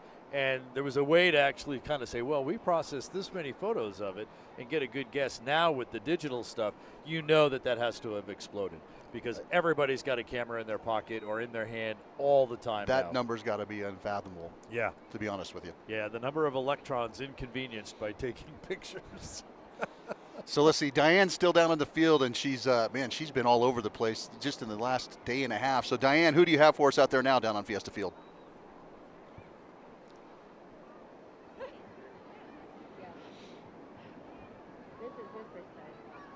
I stopped by this family because they said it was a first time for one of their members to come to Fiesta. They're from El Paso, and I thought, yeah, I love it when they're first timers. Well, the reason this one person is their first time because he's only 9 months old, so it's his first visit. What's his name? Yes. Dodger's first visit to Fiesta. So that's why I was surprised. Okay, I understand why it's your first visit, but we have here summer, winter, spring, and fall from El Paso. Yes, hi. Well, I came when I was 12, and I just wanted my son to experience this. And so far, I think he's just memorized by the lights, and now he's tired. I'm like mom. Aren't we all? Yeah. I'm like mom. It's early morning. That's what it was. Actually, your real name is Summer. Yes, that is my state legal. That is my name. But you're not Winter. No, I'm not. I'm Mona. Mona. I'm Eddie. Hi, Eddie. Great smile there. Sandra. Sandra's the aunt who lives here in Albuquerque. Thank you for. And I'm from El Paso also. Very good. Yeah. So, what do you want your son to remember about this? I want him to have the memories I had when I was 12. It's just beautiful seeing he likes the movie Up. So I said, let me give you the real life experience. And he seems to be enjoying himself, I think. I hope he remembers it as a good time, for sure. Yeah, he's smiling. It's a good time. Oh, now he's going to cry. Thank you very much. And again, his first time at Fiesta because he has to be his first time. He's only 9 months old. Whatever age, it's time to come to Fiesta. What good parents to bring him to Fiesta. Right. The best. I'm just kidding. And the cutest, too. Cute family from El Paso. Thank you. Back to the studio. Bye. Bye. I wanted to do this the whole time. Thanks, Diane. Always great to hear from folks who are out here visiting. And we'll give that guy a pass that this is only his first year here since he's only 9 months old. Yeah. Yeah, we'll give him a pass. Hey, while Diane was talking, I saw the preventative pest balloon, which is Itsy Bitsy Spider. Yep. Brian Victor. That's kind of an interesting story, too. Brian is the owner of Preventive Pest. and he got this special shaped balloon with the big old black widows on the side. He was not a commercially rated balloon pilot, so he couldn't fly the balloon, so someone else flew it. Then he decided, I'm going to get my commercial license, and now he's flying it here at Balloon Fiesta. And I believe Don Boyer is flying with him. Probably. Yeah. Probably, yep. There's the Black Widow. There it is. Interesting Right story. Your wife Bobby told me that she used to bring Black Widow spiders into the house when she was a child with her sister. She still does. She loves Black Widows. Yeah, she takes care of all the animals around our house, whether they're little bitty spiders, big spiders, you know, squirrels, anything is out there. So, yeah. So continue to get balloons off the center. There's a shot of Arabelle from the side. We also saw the New Mexico State balloon go airborne. Overhead, we see the UNM balloon up in the sky as well. So both universities are overhead. Right before that, we saw the Aggie Up balloon from down south in Las Cruces. There it is. Great shot, guys. Well, the University of New Mexico in Albuquerque is directly overhead. We can't turn a camera straight up to be able to see that one, but that's another one of those Scott Appleman deals. He went to the universities, and we talked about the fact about being able to, expand this and put the brand out there. He's done that. We talked about Dos Equis early on, our balloon of the day earlier. And so he continues to expand that operation out. There's the UNM balloon now that we've managed to get that right in there with the Rainbow Riders as well. Now that he's passed over, we can turn around and get that shot. We are New Mexico. Right behind him over there is Jeff Ashworth. The New Mexico Tartan balloon. Yes. And right next to them on the right-hand side there is Peggy Watson Meineke. This is her 14th year from Santa Paula, California. There's my buddy Peter George from the UK. Another great shot of all the folks out here and how light and variable it is coming off the field. That yellow balloon right in the middle is Miss Yvette Galez. And I've actually flown with Yvette in her balloon several times. Here's our Balloon Fiesta live camera as Nick is putting cold air into his Balloon Cowboy's dream. You definitely cannot miss this balloon. No, that's some great crew gear, some great crew swag. Yeah. He probably gets all the crew because he gives them the swag. Well, yeah. Of course, that was also like Mom was there with too. So. I think we need to get some swag from Nick. Yeah. No. Kind of interesting that he actually walks in the balloon to make sure everything is untangled and ready to go. A lot of pilots won't do that. They'll just kind of work at it. Others are happy going in there. So I think they feel a little bit more comfortable out here on the grass than definitely. Yeah, definitely. But I hadn't seen the top of that. There's a design in that top. Yeah. We're gonna have to take a closer look when we get to or that find out point, from Mom exactly what that is. Yeah, what that is. So we're still waiting for the sun to come up, but that's not stopping balloons flying from here at Balloon Fiesta Park.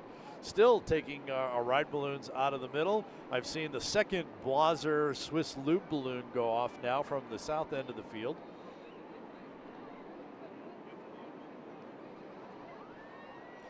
And as our balloons are flying, joining us here on our rooftop studio, our balloon meister again this year, Mr. Henry Rosenbaum. Good morning, Henry. Well, morning, good morning, Henry. Art, and good morning, Ted. Ted, I had to come check on you. I know. You jumped shipped on us, but we're glad you're here. You landed in a good spot. Yes. Yeah, hey, I'm glad you're not mad at me for pulling him over to this side. We're of never mad when people upgrade. So. Well, hey, you got a second set of eyes up here, so all you pilots out there, if you're watching on the ground, I have that direct 911 to Henry. But what a fantastic day this is. This is what Albuquerque's about. Yes. We're going to get 2 waves off today. The balloons are heading down south. It's just going to be a great show, not only here, but also down south for the spectators that are going to see us land. They're all coming your way down in town. Yesterday, yes. Rio Rancho got the show. Today, it's the city of Albuquerque. So we're going to share the love everywhere. And we've got how many more days left after this? Well, this is only day 2, so day 7 2. more. Yeah, it's only session 3 of 14. I know. Yeah, it's amazing. But and last night was a fantastic night. And to see the drones with the pyros, that's unbelievable. Wasn't that that we're cool? able to take that technology and put those two together. Fiesta does a lot of amazing things, and they always do or try to add something new each year. And so you can keep coming back. It's not like, well, I'm going to go back and see the same thing. It's never the same. Always something different. And we always have different balloons, not only from the States, but from afar, from around the world. And that's what's so special about Fiesta, and we're glad that they're here. I do want to give a shout out to all the folks that are at home, that are not able to travel and be here with us. We miss them, especially my family. And there's many other families out there that are back home supporting needs and stuff at home, but we miss you. Especially this time of year. Especially this time of year, especially in the East Coast. Right. You know, there's a lot of tragedy that's happened with the storm up through Florida, all the way up through North Carolina, South Carolina, North Carolina, Virginia, Georgia, and so forth. So we've definitely got those peoples and those what they're going through in our thoughts and prayers, and we're keeping them in our minds. But we're putting on a spectacular show here. Thank you for what you're doing to get the vision out to the world. I've gotten some texts from people over in England saying they love it. And, great. Keep up the good work. So we have a great team putting this together here with our Windfire production folks, and yeah, we're getting great comments online. They all participated in our glow last night as well with their emojis. It's just great fun interacting with everybody around the world as we can take and spread this around the world. You're going to give NBC a run-in for their money coming soon. Oh, yes. You know it's a great day at Fiesta. Look at the grin on that Balloon Meister's face. Yeah, look at that. Oh, and yes. Here comes the sun now. And here comes the I sun. didn't get a chance to come see you yesterday. Yesterday was a challenging day for us, but it worked out. We've got a great team, not only the meteorologists, but the launch directors, the landowners, everybody. It's just a team effort. So. Yeah, a little curve from Mother Nature yesterday morning to kind of really make sure everybody knew what needed to happen. We got it done, and it worked. We did. You know, we've got different boxes that we've got to check to make sure before we can launch the balloons, and we just had to get all the boxes checked. It just took a couple of minutes, but we were patient, and we got great information, and once we got to that point, we were able to launch the balloons. I did bring y'all a gift, my annual Balloon Meister pin. Excellent. I'm going to leave on the table here for you. Okay. I've already given your staff behind the scene their pins, so you're not the first, but I'm going to make have sure y'all ours. receive these pins here. And we have our Balloon Fiesta Live and announcer pins for you as well. Thank you very much. Hopefully the staff took care of you on those. If not, well, we'll get after them after the show. Thanks for having us, our team here. I know Brad and some of the other folks would love to come by and speak with you and just give you some updates. But today is a perfect day.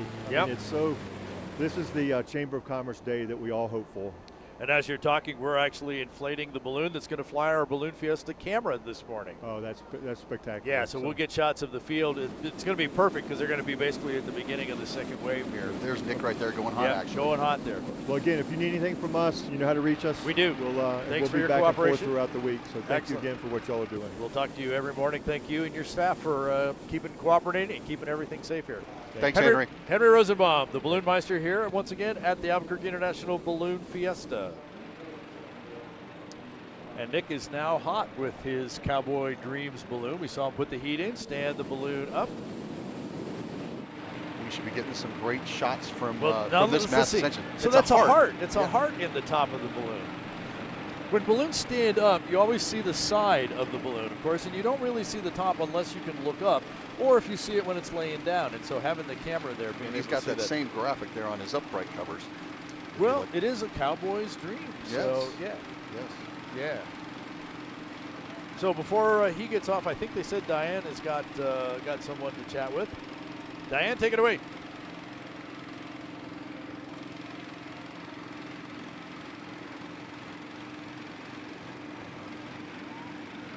Family here from Austin, Texas, and originally from Taiwan.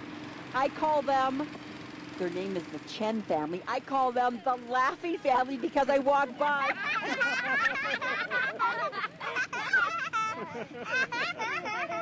Got the best. I just walked by it. I thought it was my hat. What are you so happy about?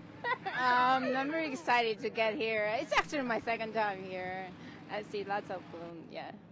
But I mean, I walked by and you're just laughing.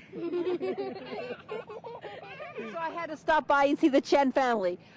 You brought your family. You've been here before. Right. I've been here 7 years ago, and the little one haven't been here since I think since 2017. So she saw all the photos of the hot air balloon, and she really want to come here. Yeah. So I have to take her here. Yeah. That's why we are here second time. Yeah. Your wife is delightful.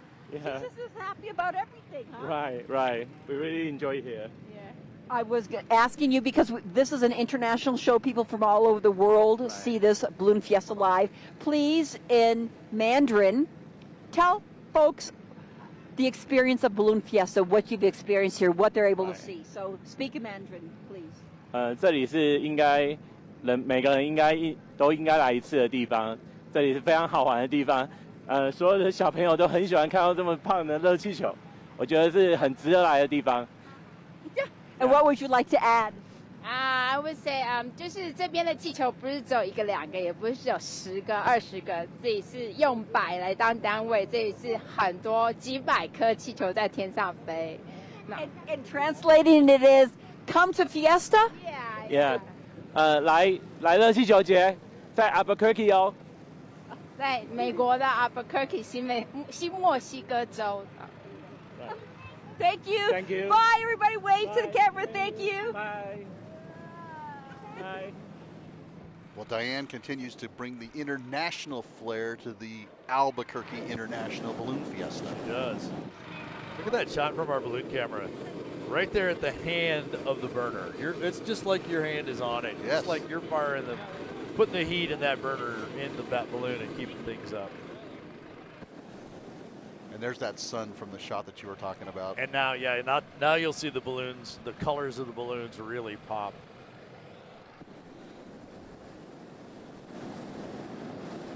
Not sure who that was with the red and white bottoms that we were looking at. I'm trying to see the sky and see who it might have been. I always love these shots where you see up, kind of like up the skirt, if you will, up into the balloon, and see the inside as it flies. It's kind of like the shots we've been seeing as Nick has put the balloon. There's Bruce Pivick from with the Wyoming balloon there. Yeah. And right next to him is William Wadsworth in Ricky Bobby. They named that after that movie. Will's the current president of the local balloon club, the Albuquerque Aerostat Ascension Association, or Quad A. And here's a fun fact. Who do you think taught Will how to fly? I don't remember who taught. Yours truly. Was it? I thought you had a hand in that. Yes, he was my first student. So when I got out of ballooning full time, he went in. So it's kind of like I replaced him, like in life. It's a life cycle of a balloonist. Yeah. And there's It's a Zoo. Clark Harbold. That's his 18th year, and he's also one of those Carolina pilots flying that. I was just going to say Strong. that. Yeah. Oh, I bet that was the Stars and Stripes. Now that I see the red, white, well. Blair Kaufman, I believe. That Blair used to own that balloon. Blair doesn't own that one anymore. And I'm trying to remember, what did I do? Trying to remember who does have it, but yeah, Blair used to fly that balloon. He's got a different one now. He's got one that's kind of got purple and hearts on it and that kind of stuff. Let's see here. It is right here. There's while we're looking for it, Rusty Miller. That's who it is. Okay, there on the screen is Hamlet, Doug Gant with When Pigs Fly. He always tells the story. He named his dad used to always tell him. Yeah, and here we go. Here we go. We're now airborne with Nick Abrams in Cowboy's Dream. Dylan on the camera today for us, and so as you fly off the field and you look back, this is what it looks like. So there's the bright sun, but we saw balloons inflated. We saw balloons in the cold inflation stage. And Dylan is not turning around. He's actually standing in one spot. I'm watching Nick right now off the top of the field. And Nick is spinning the balloon. Yeah, Nick is spinning the balloon. Yeah, what a great deal. Good job, Nick. Good job, Dylan. So there we are. There you can see balloons still in the inflation stage. There's one standing up, the yellow one with the black and blue. Looking back this way, and you've got all those are going to be going off. There's the tie-dye balloon, hallucinations over there. There's the baby T-Rex, the white with the green popping out, the timepiece with the peace sign on it. That's going to be Gary Moore out of Nevada. In fact, there's Blair's balloon now, off to the lower left. Yes, I see it. Yeah, kind of the stair step, the kind of teal purple, and it's got little purple hearts on it. That's Blair's balloon. Look at the shot back at the field. That's great. He's coming our way. He is. He's going to come along right behind us. Now he's spinning it the other way. Right. Take it back the other way. When I called Nick and I said, hey, would you be interested in doing this for us this year? He was like, well, can I do this? And can I do that? Can I do? Yeah. And we got in. I said, yep. And he said, I'm in. And then we talked some more and he was, yeah. Oh, look at that. There's more balloons in that shot than most people see at a balloon rally anytime. Absolutely. Anywhere else. Yeah, no, that's what we were saying the other day. You know, any normal weekend here in Albuquerque, you see more balloons than you see most other places. Yeah. It's one of the Coughing brothers there in the top left. Should be Steve. Steve, yep. The KKOB balloon, Ron Curry flying it. It was KOB radio back in 1972. And over the years, they've added the K to it. And it always was 77 KOB. Yes. It was 770 AM. These days, they're now rebranding themselves as 96.3 FM. Same content, still on 77 AM, 7700 AM, but 96.3 AM. So let's, yeah, we can break away. Let's go see Diane and see who she's found. Well, before we do, there's the shot of our Cowboy balloon. Dream balloon. So that's where the balloon camera is. So when you're looking back at the ground, that's the balloon that you're looking down from.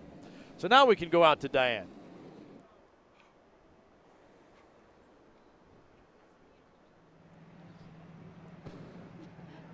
Hi, guys.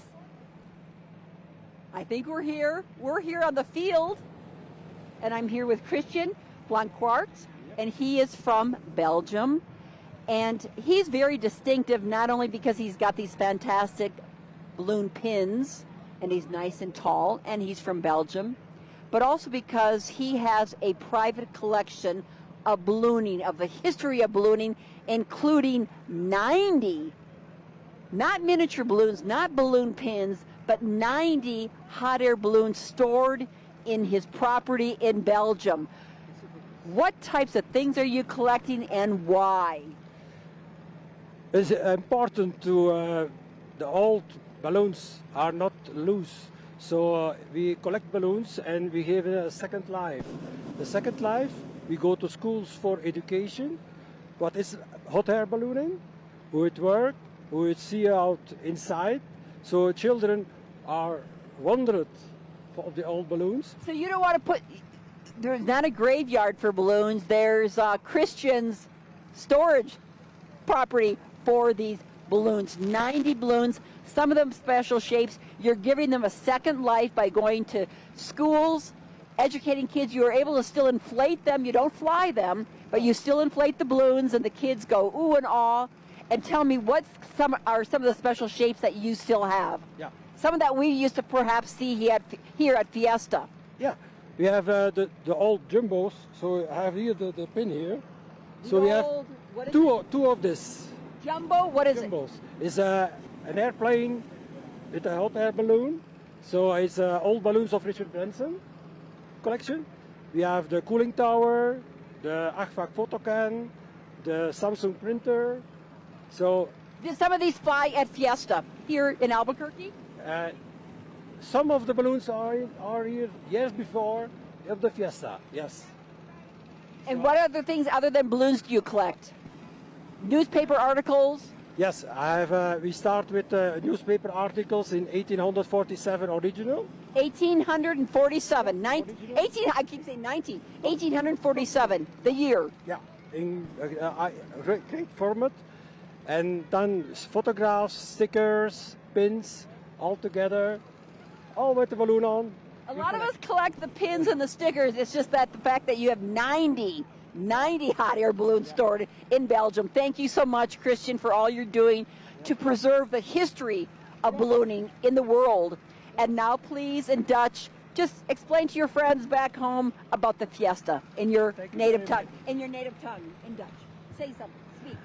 Het was een plezier om hier te zijn in Albuquerque. Het is altijd ja, moet ik het zeggen, een heel avontuur eigenlijk. En dat maakt het zo goed. En zo mooi eigenlijk. Zoveel ballons, zoveel nationaliteiten, veel piloten, veel correspondenten die we hier ook terugzien. Nu was het 6 jaar geleden en het is fantastisch om hier te zijn. Prachtig weer, veel ballonnen. Meer moet je niet hebben eigenlijk. Back at you, Christian. Back at you. Thank you. Back to you guys on the stage. Thanks, Diane. Thanks, Christian. Thank you very much. So, catch up on a few balloons that went by. I saw Annie the Ladybug, although for some reason we're calling it She's a Lady this year, got by us. Right. There's the Is Risen balloon. And here's the shot back at, actually it's kind of looking downwind. This is where they're headed, is where the balloons we're seeing from our balloon cam. Up in Cowboy's Dream with Nick Abrams as the pilot. Dylan's our camera person. So as Henry Rosenbaum told us a few minutes ago, it's kind of like all down to the city of Albuquerque today. If you're south of the field, you're getting a show. You're getting a show. Now I know we're going to call this the brain balloon all week, but and there's another special shape going right along the side of the Sandias. So what?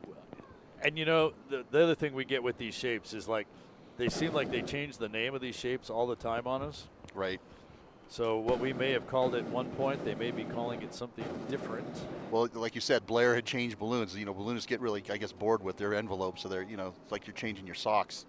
Blair does seem to do that. He definitely does. So. Yeah.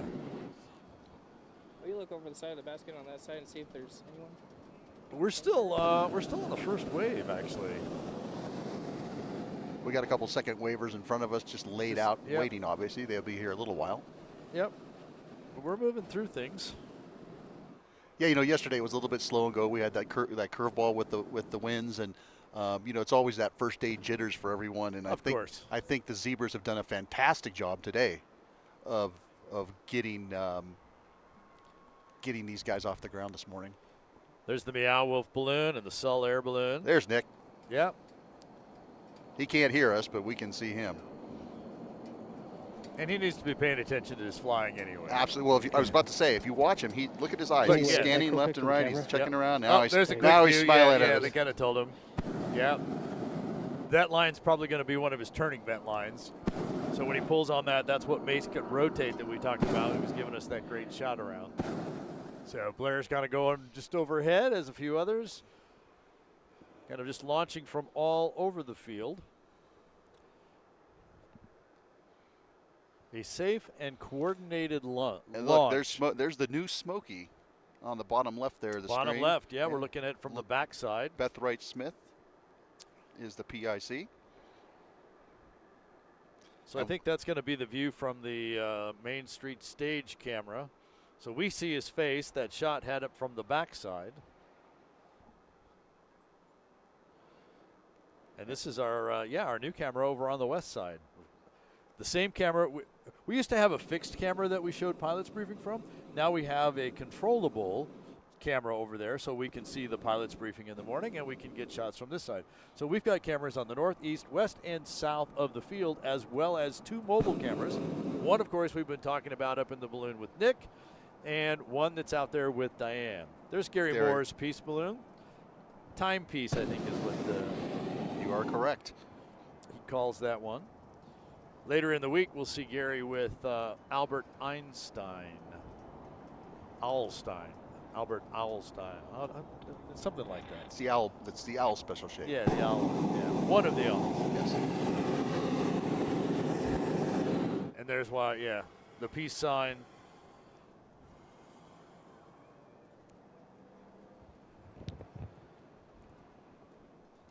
What a great morning here. It's a fantastic morning. Great morning. Someone wants to know when competition starts. It starts tomorrow. Competition is on Monday, Tuesday, Thursday, and Friday. And let's see. Someone says they see Yoda in the sky. I haven't seen Yoda yet. Yoda is right over the top of us. Well, no wonder. Master Yoda. Oh, okay. No wonder. Look up, Art. There's Mr. Benoit, the pilot in command. All righty. I hear we have another person that Diane has gotten to down on the field. So, Diane, who do you have for us now?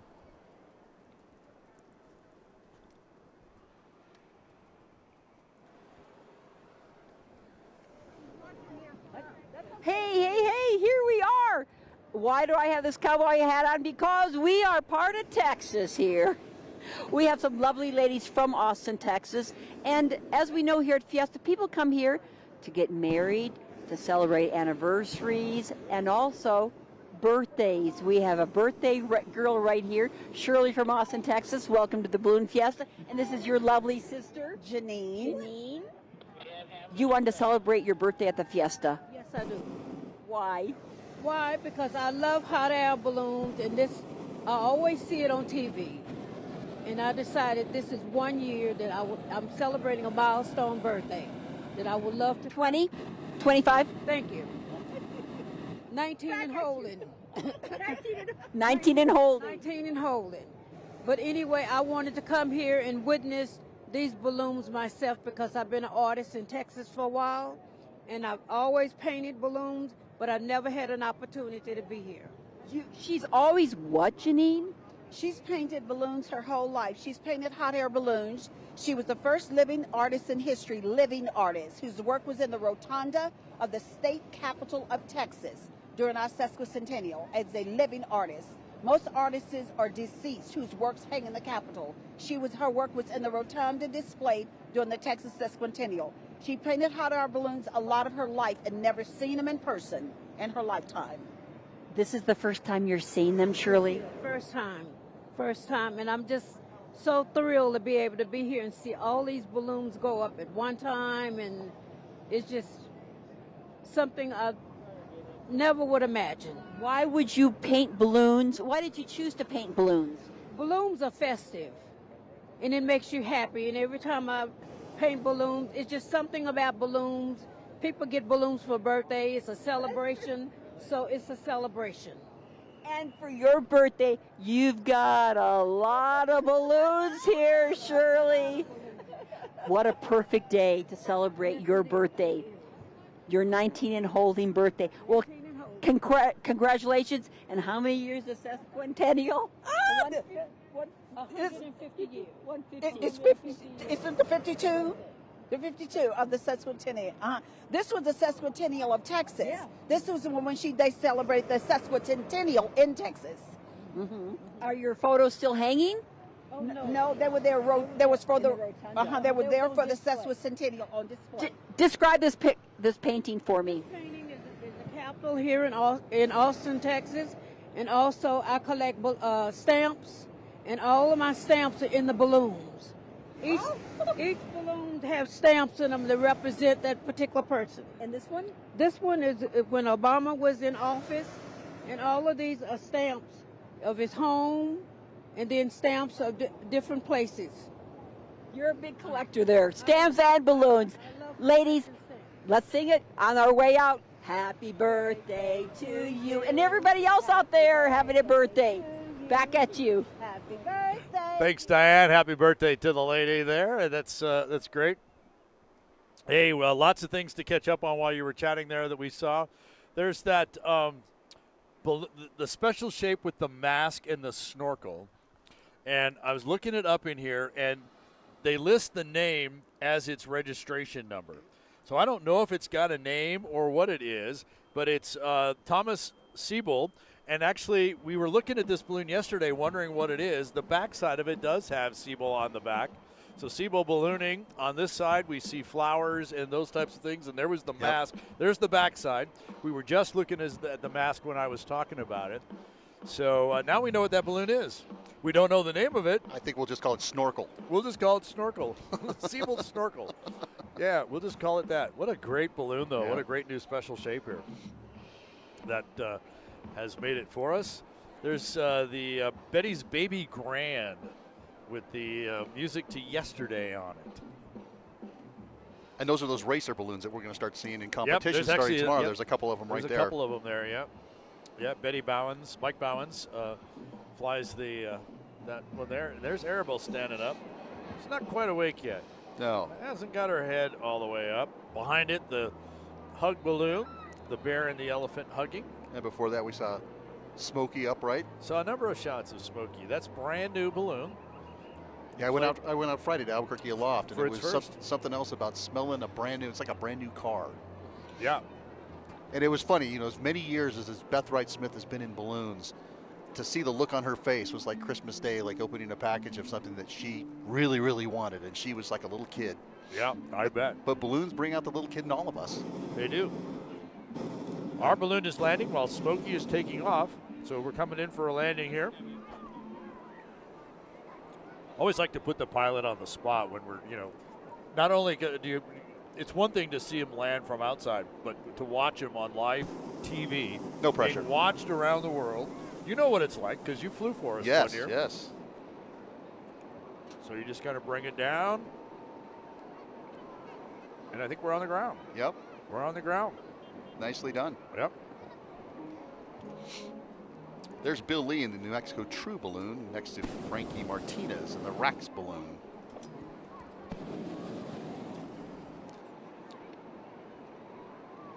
Bill Lee puts together a balloon rally in Gallup, New Mexico, the first weekend in December every year.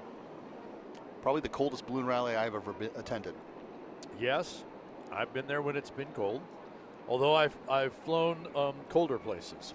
In Angel Fire, New Mexico one year, you didn't see the breath coming out, you saw ice crystals coming out. Well, I was about to say, when I was in Gallup one year, it's the only place I've ever seen that I've been in the world where you watch ice crystals form on sand. Yeah.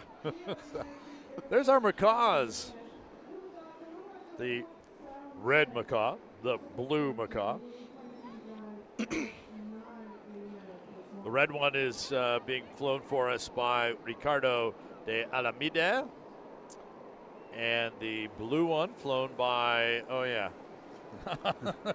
Yondo Blando Justo. There you We'll go with that. We'll This go is their with first that. Fiesta, by the way. Yeah, it is his, yep. We were talking with Vampirilla last night. There's Vampirilla, the devil-looking balloon on the left, and that's another one of our, no, that's Sumo. That balloon, I believe, is from Mexico. Let me verify that. Yeah, there is. You can see the the N number or the identification number there with the Mexican flag, actually. Yeah. Mariel Escamilla in the Sumo balloon. And, you know, as a pilot, you know, you're looking up here and you're getting this nice little layer of wind that kind of gets you off the field and clears the field for everyone. And it's better than, you know, a lot of fans, a lot of the people here that love balloons would like you to stick around. But as a pilot, when you're flying with all of these friends of yours, getting a nice little burst of air a couple hundred feet off the ground to pull you away is much more reassuring. So, And there's one of our TikTok balloons. A couple of clock balloons that we have out here this year.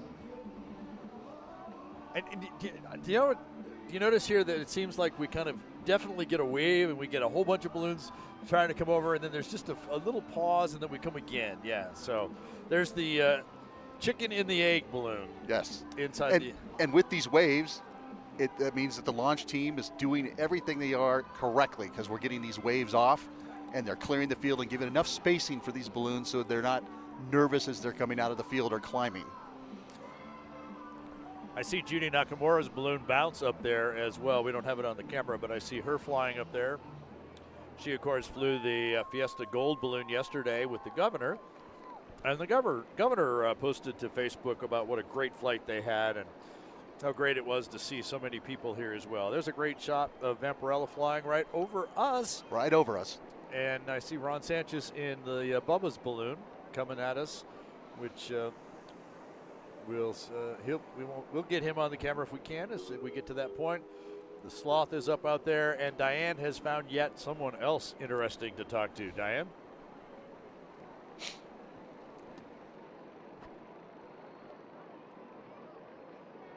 I have got Chevy Chase here with me from National Lampoon's Vacation. Christmas Vacation, what was a Vegas vacation? Chevy Chase, take it away. Are you Chevy Chase? No, I'm Robert Moncrief, live here in Rio Rancho. This is my wife, Janet Safara, also pilot on this balloon. So why did I mistake you for Chevy Chase at Vacation? Because our balloon is named Vacation. How did you name your balloon Vacation? So I went on a flight, and for about 20 minutes in the air, I was like, this is like a vacation. And so that's sort of how the name of my balloon was born, and it's how I invite people into my balloon. I say, would you like to go on vacation? This Would you like to go on a vacation? They're thinking Hawaii, Vegas. No, right here in Albuquerque, right in the sky. We're going on vacation. Oh, Yes. that's adorable. Yes. You've been flying for 5 years? I have been flying for 9 years. 9 years? Chevy Chase, 5. 5 years for me, yes. So your wife started before you, Yes, as always it is. absolutely. That's how it should be. Well, that's what she says. Trailblazing, right? Us women. What would you like to tell me about all your friends here? And you have your niece from. I have. She wanted to be on. Turn around. What did you want to say? Where are you from? Georgia. Georgia. We're happy to have you from Georgia. And we're glad that you're here. Finley. We're glad that you have your little robot and you're nice and warm. You're from Georgia too. And these are So you're all on vacation. Are we all going to be on vacation today, or just how many can you fit in your balloon? Pilot plus 3. So we're going to have 4 on vacation. Thank you. Thanks, Chevy. Appreciate you, Chevy. Bye. Oh, yeah, Robert and Janet out there, great people. We just saw Rick Kerbler in the Meow Wolf balloon take off. There was a large roar of the crowd as that left. And there it goes. Yeah, there it goes. That was a brand new balloon for us last year. Big secret unveiling here at Balloon Fiesta. I wonder if Nick was inspired by that balloon, but the way that it looks, very, Yeah, I've always meant to ask Nick about that, so to see what his thoughts might be about that. In fact, until I got to know Nick's balloon better, I always kind of said, yeah, it's that balloon that looks a little bit like Meow Wolf. All right. As I would describe it to somebody, but now I can otherwise describe it. I believe that's Pixie right there, isn't it not? Laying down, ready to go hot. There's Sol Air. That should be Sean Rea. Yep.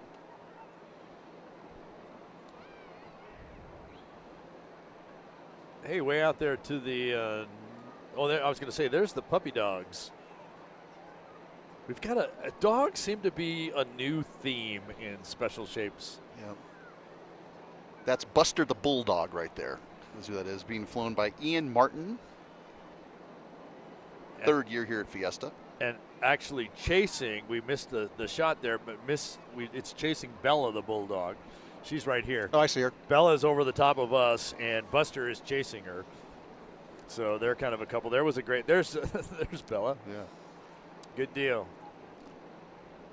No slobber coming out of those snouts this morning. There's Barbara. And there's, and there's Frankenstein. Yep. You're talking about the Roadrunner Coyote balloon.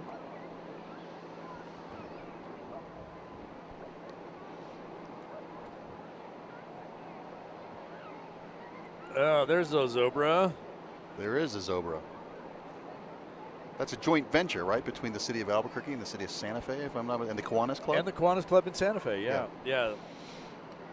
So Zobra, for those of you not from here, celebrating its 100th anniversary this year. It's this Old Man Gloom. And at the beginning of September every year, they create Old Man Gloom, and they invite people to submit their problems and their troubles on paper. They put them in there, and they burn Old Man Gloom, and all of your bad times are gone. Exactly. So and there's a great shot of it, where it says "Burn Me" on the bottom. Again, I don't know if I'd be, as a pilot, wanting to burn the fabric, right? That would be costly. It would be. It would. And then all your problems would not be solved. That's right. Now you just created a whole new set. There's a shot of Nick. I don't know if he's airborne or not again, but he's doing a flicker burn for us.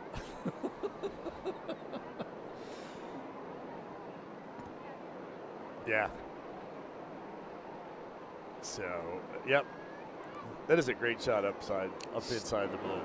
Steggy, the dinosaur, right? Yep. And there is a remote control balloon of Steggy as well. And in just a little bit, we should start seeing our Globitos, our remote control balloons, setting up out on the far northeast corner of the field.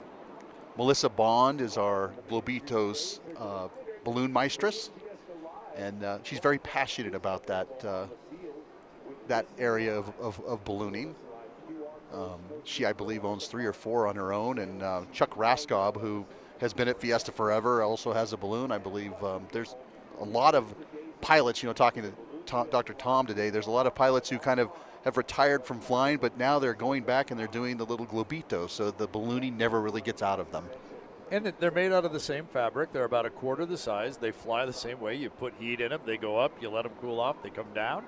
We just don't put people in them because they're so small they don't have enough lift. So most of them will put like stuffed animals. They do have passengers, yes. Those kinds of passengers in there as well. Look at this shot. You got balloons on the ground. You got balloons inflating, standing up. Betty's baby Grand is flying. The Tic Tac's up there. The Macaw's up there. Steggy's back there. There's the big hug balloon. Tall Steve. Puddles. One of Puddles or Puddles or Splash. Yep. Without being able to see the eyelashes or the skirt, it's hard to tell the difference between those two. And since it's looking away, there's Frank. Princess Nellie up there on the right of that shot. Oh, yeah. Yeah, saw a great shot of her earlier.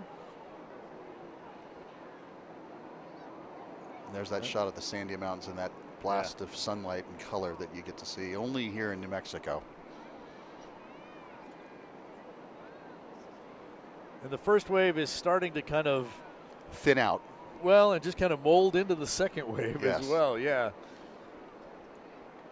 We always kind of talk about the waves as if they're very definitive, and they kind of are on paper. Ish. Yeah, but then in practice, it's kind of like by the time you're getting the end of the first wave off, the second wave's actually ready to go and start, and so it just kind of continues to morph right through. Looks like the big hug balloon is actually getting airborne.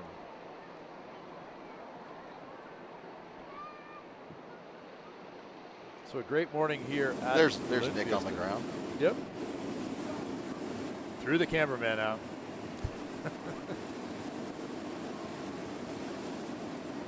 What a great shot. Wave at us, Nick. Up here he comes. He's coming at us. Yeah.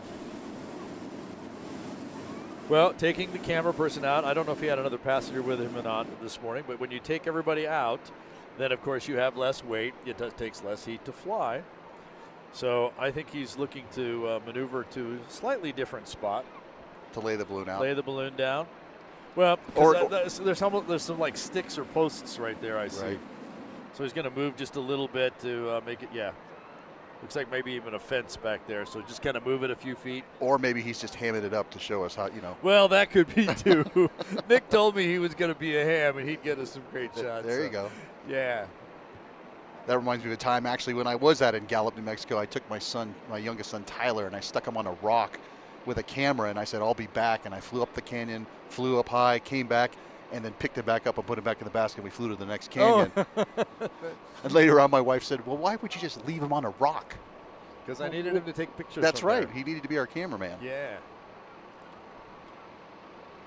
Lottie Dottie Chicken back there. Wes the Wolf and Hunter the Fox.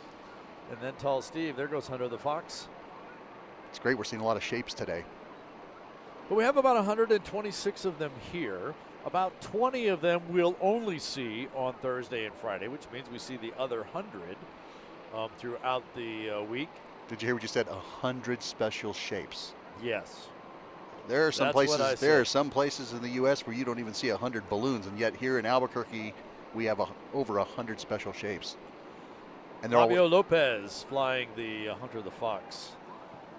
And they're always fan favorite with the kids. Well, I think everybody's a kid out here, but the kids really enjoy them. And Philippe Audenart from Belgium with the big hug balloon, Hug-A-Bear. There's Sir Mix-a-Lot and Zozobra. Well, that would be an interesting one to see both of them stand up next to each other. I think that's what they're attempting to do right here. Yeah. Mark Trianis, I believe, is piloting Zozobra, and let me tell you, that's a lot of fabric there at the bend point. Come on, almost. It's almost like it's almost like he's dancing right there. He looks like he's. Well, and for those who have been to the burning of Zozobra, you see that when they start that, the puppet just kind of wobbles and waves, and so he's kind of doing that same thing as Mark is standing it up. And obviously you can kind of see the heat. It kind of is up about mid-body, and it's starting to get up to his head. Well, and if you look also, you see the two lines right there at his right arm. Yeah. I noticed this when they first inflated him up at Fort Marcy Park in Santa Fe the day before, or the day of Zozobra. Yes. There's not really a crown line. There is a crown at the top, but they actually. It's more in the right yes, at his neckline. More at his chest. Yes. Yeah. Yeah. There he is. There's a great shot of Zozobra. Good job, Mark. Nice. So Zozobra is actually 10,000 cubic feet less than Sir Mix-a-Lot. Wow. So they're pretty close to the same size in volume. Well, and as being pilots, could you imagine getting up there and the current you're going to get off those ears and those arms and those fingers and. Yeah. Yeah. Look at how tall that puppy is. Wow. I'm adding to the 80,000 photos right now on my phone. Oh, someone says that, that you're getting close to theirs on here. Nick's back in the air. Yes, he is. Nick's back in the air. I told you he was hamming it up. Yeah. Because we're airborne again in our balloon camera. Well, then why not? It's a wonderful day to fly. It is. It is. You know. There goes Frankenstein. I saw Frankie Boy, the baby Frankenstein, go by earlier. There's one of the penguin balloons. I can't tell from there. Nope, can't quite tell from that shot which one it is. Looks like it might be blue. There's Debbie Oskelin. Oh, yeah. And plumb fired up. Deb's funny, all of her entire crew. She's a hairstylist, and every year right before Fiesta, I always see her Facebook posts, and everybody's getting their hair purpleized. So that penguin would be Puddles, I believe.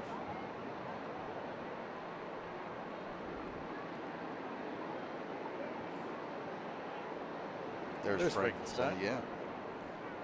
When we saw the Zozobra balloon before, there was that little kind of blue little bird.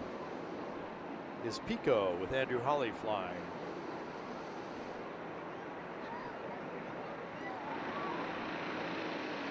So Airbell, we talked about not actually flying. They did kind of stand her up for a while.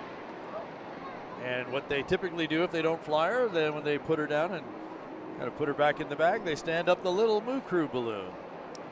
Dreamland Dairy sponsoring both of those balloons for us, that entire group.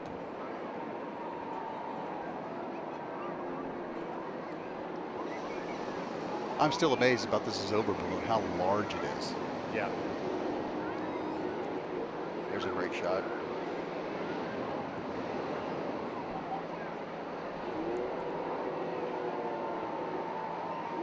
As our balloon meister Henry Rosenbaum said, this is a Albuquerque day. Chamber of Commerce day.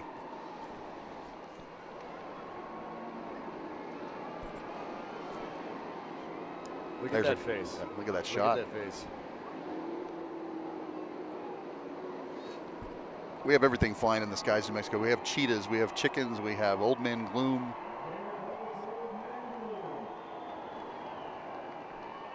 And he's flying. He's flying it. Wow. There goes Zozobra. He's going to do it.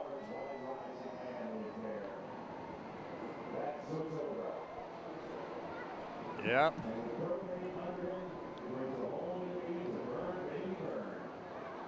What a great shot. It would have been nice to see Sir Mix-a-Lot standing up next to him. Yeah. Although Sir Mix-a-Lot's volume seems to be more horizontal, where the volume in Zozobra is vertical. Vertical, yeah. And typical of the Andrew Holly fleet, they're always photobombing the great shots. There's one of his West the Wolf. West the Wolf. We had the Pico in there. We had the cheetah in there. And look, he's pulling the turning vent, so he's gonna get a face on there. It's gonna be great.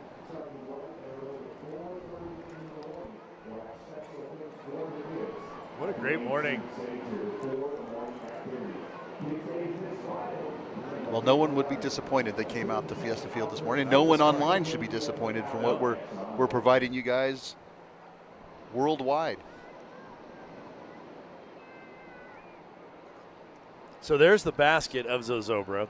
So you see how wide and how flat the bottom is, and you've talked about that, so you can't really read it, but the red at the bottom of that balloon is where it says burn me. It looks like he's going to come right over the rooftop studio, so we're going to get a great shot of that. So we hear Diane's down on the field with another interview. Diane, who do you have for us now?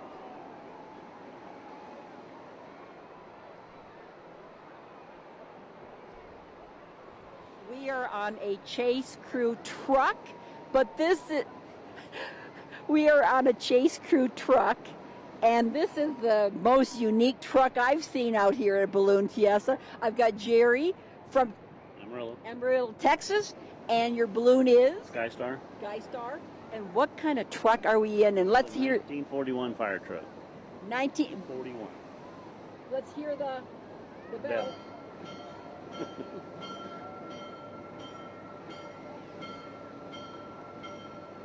How many how many crew people do you have here, Jerry? Whatever's on the truck. I think there's a load limit, isn't there? No, not on this truck. No? Oh, but high fives, wave to the camera. What year was this? 1941? Tyler Young owns this. Tell me a little bit about the truck. I've been driving it for almost 28 years. I met him when I was working for a freight company, and Sylvan Young owned it. And that's how I got started, and now I drive it. Does it stay here in New Mexico? It stays here in Albuquerque. You don't drive it from Amarillo to come here to the Fiesta? It's a local. What do people think about this truck? Oh, they love it. What do they love about it? Everything. Look at it. It's awesome. Why is that? Because it's a tough truck. It's a tough truck? It's a tough truck. You've got the best job with the bell? Yes, I do. Hey, Jerry, where's your balloon right now? Over there. Over Way out there. That's why we left, to go get it. Gotta chase it. Do you go very fast in this 1941 fire truck? It'll go. It's got a good engine in it. Well, we thank Kevin for being a great cameraman shooting all this. Okay, guys, wave goodbye. Thanks, Kevin. Let's hear that bell. One way to get around the field, huh? Absolutely. So we saw Zobra come right over the top of us, and there's Sir Mix-a-Lot standing up. We talked about that. That truck, that balloon itself is 140,000 cubic feet. The drum alone is 105,000 cubic feet, which is bigger than probably most of the balloons that are flying here, which average about 90,000 cubic feet. There's Alicorn and Sloth. Having a little conversation out there. Yeah. I actually had the privilege of flying both of those balloons at one Have time. Yep. Owned by a couple brothers from upstate New York, the Monahans. Always fun balloons. Another great shot of Zozobra in the air. Next to my old balloon. Yeah. Yeah. And we're definitely into the second wave here now. Just kind of morphed into that. So we still have another, probably about another 25% of our 550 balloons. People always ask, how many balloons do you have? Well, we kind of just tell it, we're about 100, we're about 550 balloons. We heard Tom McConnell talk earlier about having more than 1,000 balloons in the year 2000 and how chaotic it was. Even for our 50th 2 years ago, we brought the number up to 650, and we really kind of overfilled the field with balloons that year.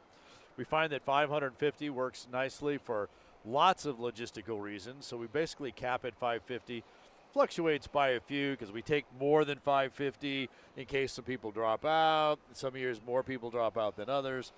So I think we officially ended up at 556, but as you've mentioned many times this week, Ted, all flights are always at the discretion and final discretion, total discretion of the pilot, the PIC. Well, another thing that maybe people do or don't know is that some pilots have multiple envelopes. Yes. And those count as a registration of so you may not see that, on a certain day. I don't think we could launch 557 balloons because some of them are asleep in the trailer. Well, when you actually start looking at the balloons, now we're talking closer to 700 balloons, Right. 600 and some balloons. I forget what the actual number is. So, yes, there's a lot of extra balloons. And so you pick the one you want to fly that day, whether it may be the racer, the regular shape, maybe you're flying a special shape, whatever those are. So, yes, a number of pilots bring a second. There are a couple that are actually registered on 3 balloons. But there's only one banner. so they can only move their Right, you have to 550 swap banners. your banner. You have to, you swap the basket and the banner around, or at least the banner around, so that we won't have any more than that 550 in the sky at any time. But there's a number of other envelopes. And then it's Sunday. The Chick-fil-A balloon doesn't fly on Sunday, right. So it stays in the trailer. And I know that there are 3 of them here. There's only 1 registered to fly at Fiesta, but they brought the fleet in for a photo day before Balloon Fiesta. I just received a text from my second mother. She lives down in the Los Altos area of Albuquerque, which is right just south of Central Boulevard on Old Coors Road, and she says she's getting a show down there. So, I'll bet. So they were not wrong with that prediction. What Henry and Brad talked about it, the pilot's brief. Feel free to fly south and fly south far.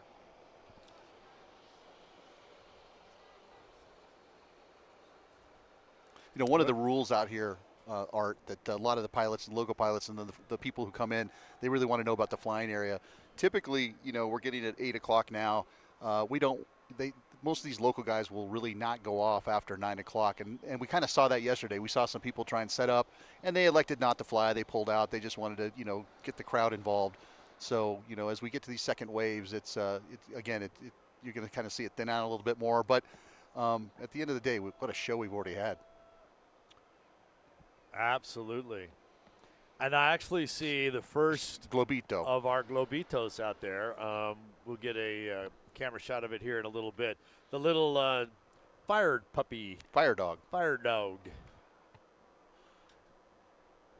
So they'll be setting up. They're on the far northeast corner.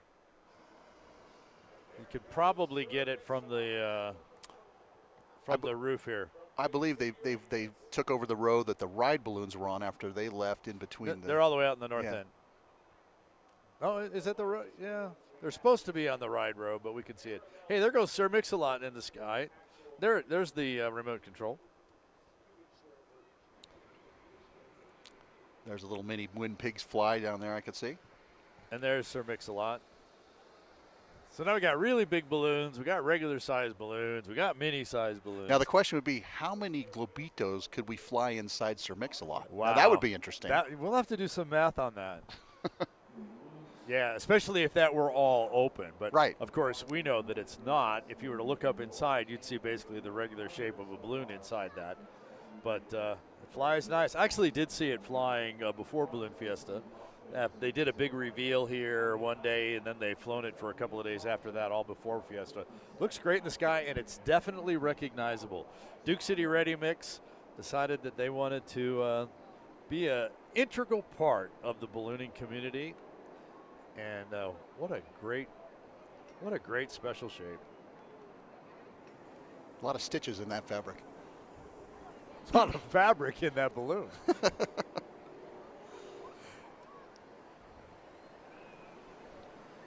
We're going to get a great view of it as it comes this way. Yep, it's going to come right over us. So there's a great shot of the size of the basket of that Globitos balloon. So you can see there's nobody in it. The guy's standing there holding on to it. So that's how you see. That's the size where you put your doll, your stuffed dog, your animal, something like that in there, and that's what becomes your passenger. They leave those on a tether rope, so they'll go up. I think they can go up to about 50 feet on the rope is what the rules say. And you'll be able to go up there and let it up there, and then you let it cool off, and it comes down. You could free fly it, not here at Balloon Fiesta, but then you're running down the field chasing it. There's nobody controlling it as it gets away from things. Well, funny little story. When I was on the flight safety team here at Fiesta a couple of years ago, when we first got the Globitos, I get a call on the radio, and they said, "Hey, I think we have one loose." And sure enough, we had one loose. And it didn't go very far, but Yeah. when you took a picture of it, it actually looked like a real balloon in the air until you got close to it, and it came down. And the operator was very embarrassed about that situation. But hey, it was all in good fun. So there's one of the Fiesta balloons. This is actually, I don't know if this is the actual envelope or if it's a remake. I think That it's is a remake. That is a remake, rebuild, right? yes. A home built remake, yes. So the very first Fiesta balloon, basically designed by Bob Ruppenthal and some folks many years ago, and they were actually playing with different shapes. And so you can see this one's a little more cylindrical. You could almost call it a forerunner of today's racer balloon. Exactly. But so it's been kind of rebuilt, reconstructed. We mentioned the Roadrunner Coyote balloon is another one along those ways. A number of these balloons they were so iconic in the late 70s that it's just you didn't want them to go away. So we just kind of keep rebuilding them. And if you look there's the larger, they replicated the larger end the end number. Yes. Yeah, you can read that from far away where it's hard to read them otherwise. Right. And that's flown by Ryan Gunther, 6th year here at Fiesta. And he has one of those others. Sky Chariot was one of the other early balloons in town here. Regular shape, red, white, blue. Got the bunting around it that, of course, we've made those balloons so heavy. Well, and Dr. Tom was talking earlier about your first ride is free, and the second one is now about $25,000. You have to think back to the 70s. Their first ride was free. What was it? Probably $5,000 or $6,000, which was a lot of money back then. It was like 15 to 20. Nowadays, it's more like 45 or 50. If you go new, right? You can always get in for less than that for cheaper. But the other part of that is that the actual cost of the balloon is only part of it, and that's kind of a one-time expense. Then you get into the upkeep. Of course, you have to have a chase truck, maybe a trailer, the gas for the truck when you chase, the propane for the balloons, provided by Balloon Fiesta through Pinnacle Propane here.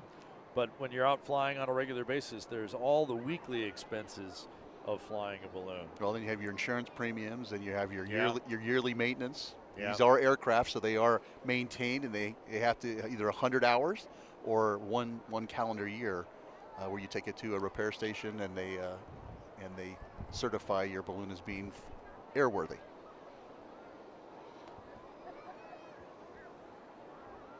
And then, of course, we like to tailgate after flights. And so usually as the pilot, you're bringing some food and drink out. You've had these crew members do some lifting and some work for you, and they got up early and bundled up or whatever. Yeah, if we get a shot back up there in the northeast corner, we're going to start to see a lot of globitos out there. I see a little alien from down here. Yeah.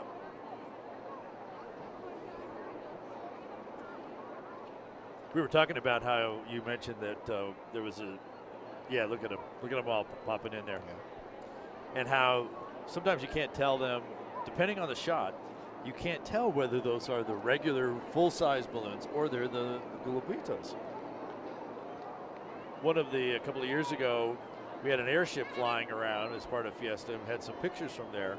And you look down at you take the shot down there and you say, well, are those globitos or are those the regular balloons? Right. You really couldn't tell.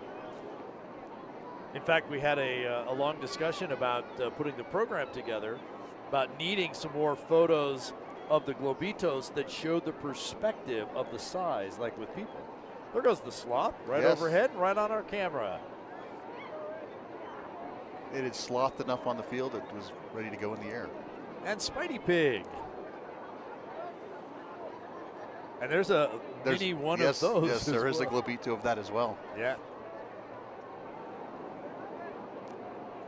So as we continue to watch balloons here, Diane has managed to snag yet another person. So Diane, take it away.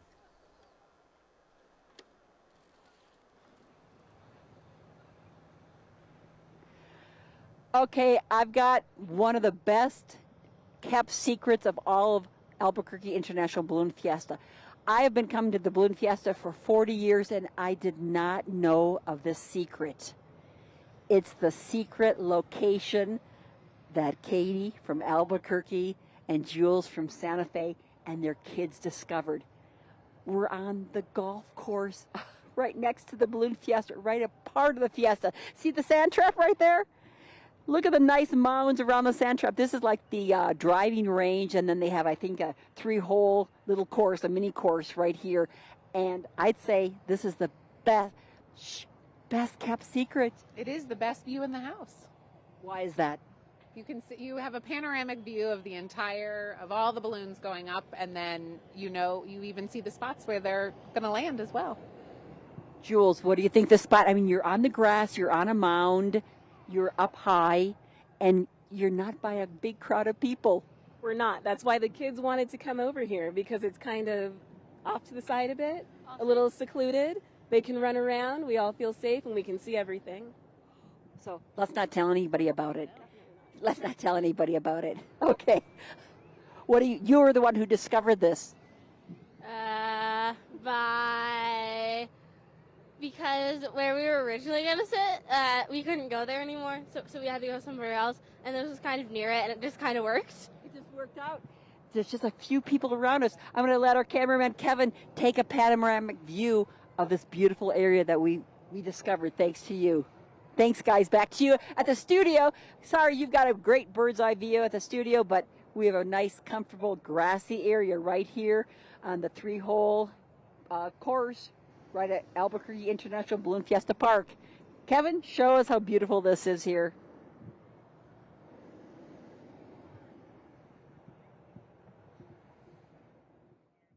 Meteorologist for the Albuquerque International Balloon Fiesta. Great job this morning, Brad. Yes, Brad. Well, you make that happen this morning. So what do we expect for the rest of the week? You know, it looks really good the next few days. We've got high pressure dominating across the west, and we do have a little bit of a boundary east of the mountains that's going to try to make its way to the west here, but its visit may not even make it here. So if it stays to east of the mountains, that makes it even better for us, and it just looks like fantastic weather here the next few days. If that boundary is able to get just enough to the west where it could pick up the winds this afternoon, but if it stays east of the mountain, which is what we're wish casting, we'll say, then everything's going to be great, even for the glow tonight. It'll be just phenomenal. Excellent. So a little bit of challenge yesterday. What was happening with the stuff going on yesterday morning? Yeah, so yesterday was a really interesting case where we just had a fast layer there and it was behind a front. And we were watching that fast layer, and it was going to moderate with time, but it was just on the edge. But we were able to get, just enough. It was slow enough, just enough for a flight. So it worked out okay. Having to wait it out was good. Yeah, right. Yeah. But today is even better. We just got that slow wind, and it's just really, really comfortable for the pilots. And we don't have the box yet, but that's one of those things that we can't give it to you every day, because if it would be too perfect. Well, yeah, we're kind of mixing things up. Yesterday we sent them out to the northwest, so they went to Rio Rancho. Today they're going south for the city. We'll get a box later this week, you think? Yes, yeah. With this high pressure system hanging around, I think the chances of seeing a box some point this week. My bet, if I was to bet right now, Monday, Tuesday, or Wednesday, it'd look really, really good, and that would be ideal for competition, right? I was just going to say, Absolutely. Monday and Tuesday competition days, we'll see multiple passes. It's going to be a great day. Yeah, it looks really phenomenal. I mean, this is just perfect weather. Other than the heat, that's the biggest challenge. With the heat being so, it's comfortable for us, right? We have one less layer on than normal, or maybe two. But that's a challenge for the pilots in the fact that they can't take as much weight, so they can't take as many people up with them, unfortunately. Can you explain for our audience a little bit about why that is? What is it about the heat that changes how balloons respond and the number of weight? Yeah, so typically you have to heat the inside of the balloon about 100 degrees warmer than the outside temperature to just get off the ground. And then you can only heat the balloon to so warm before it becomes a problem, especially for the fabric. So given that that's the case, like, we're really limited, and being at 5,000, 6,000 feet, we have to heat the balloon that much more. And so really it's a challenge of heating the balloon to the point where you just can't, you'll overtemp the balloon and damage the fabric. So you just can't take that much weight on board, especially at altitude like we're at here. Well, and we've heard you mention on the pilot briefing weather deals about density altitude and how that impacts things as well.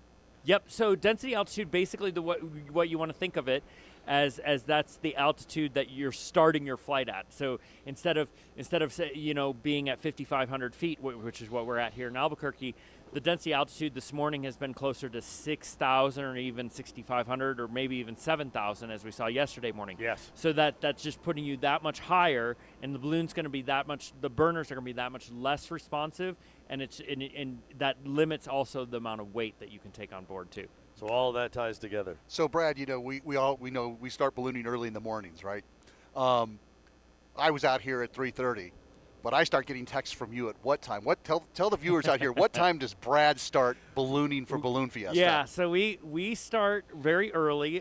Typically, we're up by 2:30, looking at stuff and everything like that. I get up about 2, so I'm looking at information, and then we'll all meet in the office by 3, and we're already bouncing ideas off of each other with our fantastic weather team, trying to get a sense of how things are going to play out this morning. And then we have our first briefing with event officials at 4:15 in the morning. Then we go into a safety briefing at 4:45, and then we have the large briefing on the tower that you guys broadcast for us at 6 o'clock. So it's just constant briefing, going from one brief to another. And what's so interesting is that the weather's so changeable here when we get the drainage and everything like that up from Santa Fe. That the weather is constantly changing as you're giving those briefings. So you have to stay both abreast of what's going on currently and how that is changing, and hopefully it's matching the forecast, right? Well, I don't even set my alarm. I have my Brad T. Meyer alarm that comes off to me every morning. It's just that early morning text. Go Go ahead and give us a shout out to the rest of your team. Yeah, I've got a fantastic team. So Duncan Devenant, who's been here for the last few years, he's done a great job, and he's actually doing the weather radio loop here this morning, giving the pilots all the information out in the field, letting them know what they're going to see when they're getting closer to landing. And then I've got Karen Wells, who's actually out on the field with the Fiesta de Globos this morning. So she's flying the Fiesta, the miniature balloons, the radio remote control. Balloons, yeah. And this year's edition was Don Day, who is just a world-renowned meteorologist. He is. Yeah, and it's just fantastic. So the 4 of us are holding down the weather fort, and it's really a pleasure to work with them all. One last thing you explain to the viewers about, because I'm a pilot, you're a pilot, Yeah. Art's a pilot, the weather loop. How does that work, and how does that affect the people around town? So what we do is we try to keep the weather is so changeable here. You just got all these what we call microclimates, where just every few miles the weather is changing. So given that that's the case, we're trying to keep the pilots with as much information as possible so that they can, and the winds change with altitude, so they can actually steer the balloon to where they want to go to have a nice soft landing. So we're just kind of keeping them updated with the latest weather information from around the area, and we update that loop every 10 to 15 minutes. So we're just constantly gathering information from around the region and then reporting that wind information to the pilots so that they can make decisions on where they want to go to find a good landing. And they're hearing that through their aircraft radios, correct? Yep. Okay. So it's all broadcast out through the aircraft radio, and then they can make, they can go change their altitudes to get to where they want to go to find a really good landing spot. Yesterday was great, right? They're flying up towards Rio Rancho Corrales. Those are always really great landing spots. But today, heading towards the city, it's a little bit more difficult. So given that that's the case, giving them those wind information is really helpful, especially when they can make decisions on where to land. So the Balloon Fiesta Weather Channel on aircraft radio for our pilots. Yes. That's great. Yep. We used to have John Elric doing it, and he's since retired from the position, and now Karen's taken over the voice of Balloon Fiesta Weather Radio. Okay, good deal. The Weather Radio Loop. Brad T. Meyer, Chief Meteorologist for the Albuquerque National Balloon Fiesta. Thanks for coming by. Thanks for the great weather today. Yeah. We'll hold you to it the rest of the week. Okay, sounds good. Thanks, Brad. Thanks, Brad. Likewise. Always good to have Brad come up here as well. So we need to do that? You want to do that? Well, for this evening we could. Well, we should. Yeah, we should. So do it. So we're going to be giving away some more Balloon Fiesta Live license plates this evening in our evening session. So we really encourage you guys, if you guys could throw that up, that's still up on there. There it is.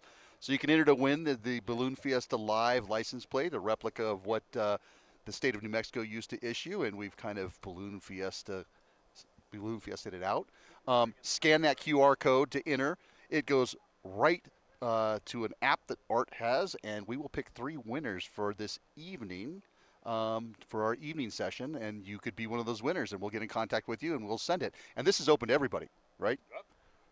Internationally, anybody, so anywhere, anybody. It's already Monday over in Australia. It's Monday morning in Australia. You guys want to enter in? Please enter in. So I've been seeing stuff. There's some stuff that just actually came in from China just now. So you guys could even hit that QR code on your screen, and we would be love to send some of this stuff worldwide. So somebody was asking a few minutes ago about when they're going to do the drawing, and so obviously I think it was Sean who was asking. Sean was late this morning because he missed that we did do the drawing early this morning for this motion. But just for you, Sean, I'm going to tell you that you didn't win. Right. Sorry, Sean. But, if you enter now, you could win this evening. You could. And this morning's winners, just to kind of repeat this, Karen Harlow from Thornton, Colorado, Valerie Baker from Tierras, New Mexico, and Andrew Smelter from Albuquerque, New Mexico. Those were our 3. So we've got 9 winners so far with our 3 sessions. 3 license plates every single session. Scan the code, get in the entry. Only 1 entry. Did you say that? Yes, only 1 entry. Only 1 entry. So far, everybody's been really good. I have not had to kick out the duplicates, so I'm checking. There's a great shot of the little globitos. Oh, yeah. Fiestas de los globitos. You mentioned Brad Rice. I don't know if it was this morning or yesterday, the Hearts of Fire. There's the Mini-Me Hearts of Fire, the pink. I believe his wife and children. Children are flying that. Yeah.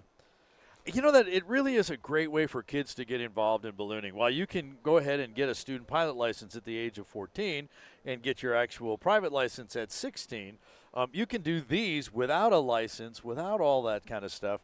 And it's a great way because you're going to learn about it. And, many times these minis, you have the opportunity to build them yourselves. And so you learn about all of this. And it's a great way, a great learning experience. But as you look at that shot, if you could almost say, well, yeah, that just looks like a faraway shot of some balloons. Right. Well, with giants. Right, yeah, because there's a lot of people down there with them. Yeah. Have you had the opportunity to play with one? I have. Yeah. I have. It's a little bit different, but it's same principles. Yeah. When we first brought RC balloons out here, my friends Barbara Fricke and Peter Cuneo, who make their own big balloons, made a little remote one.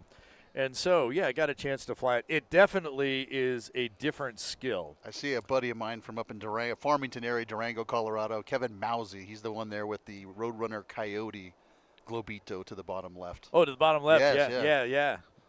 I don't think I've seen that one before. Yeah, he just had it made, actually. Well, that's probably why I haven't seen it. Yeah.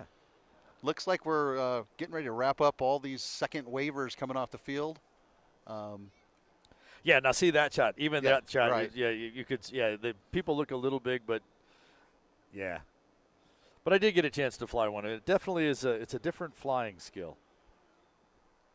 But I hear some burning, and I hear Diane. So she's got to either be in a balloon, a globito, or something. So hey, Diane, what are you up to now?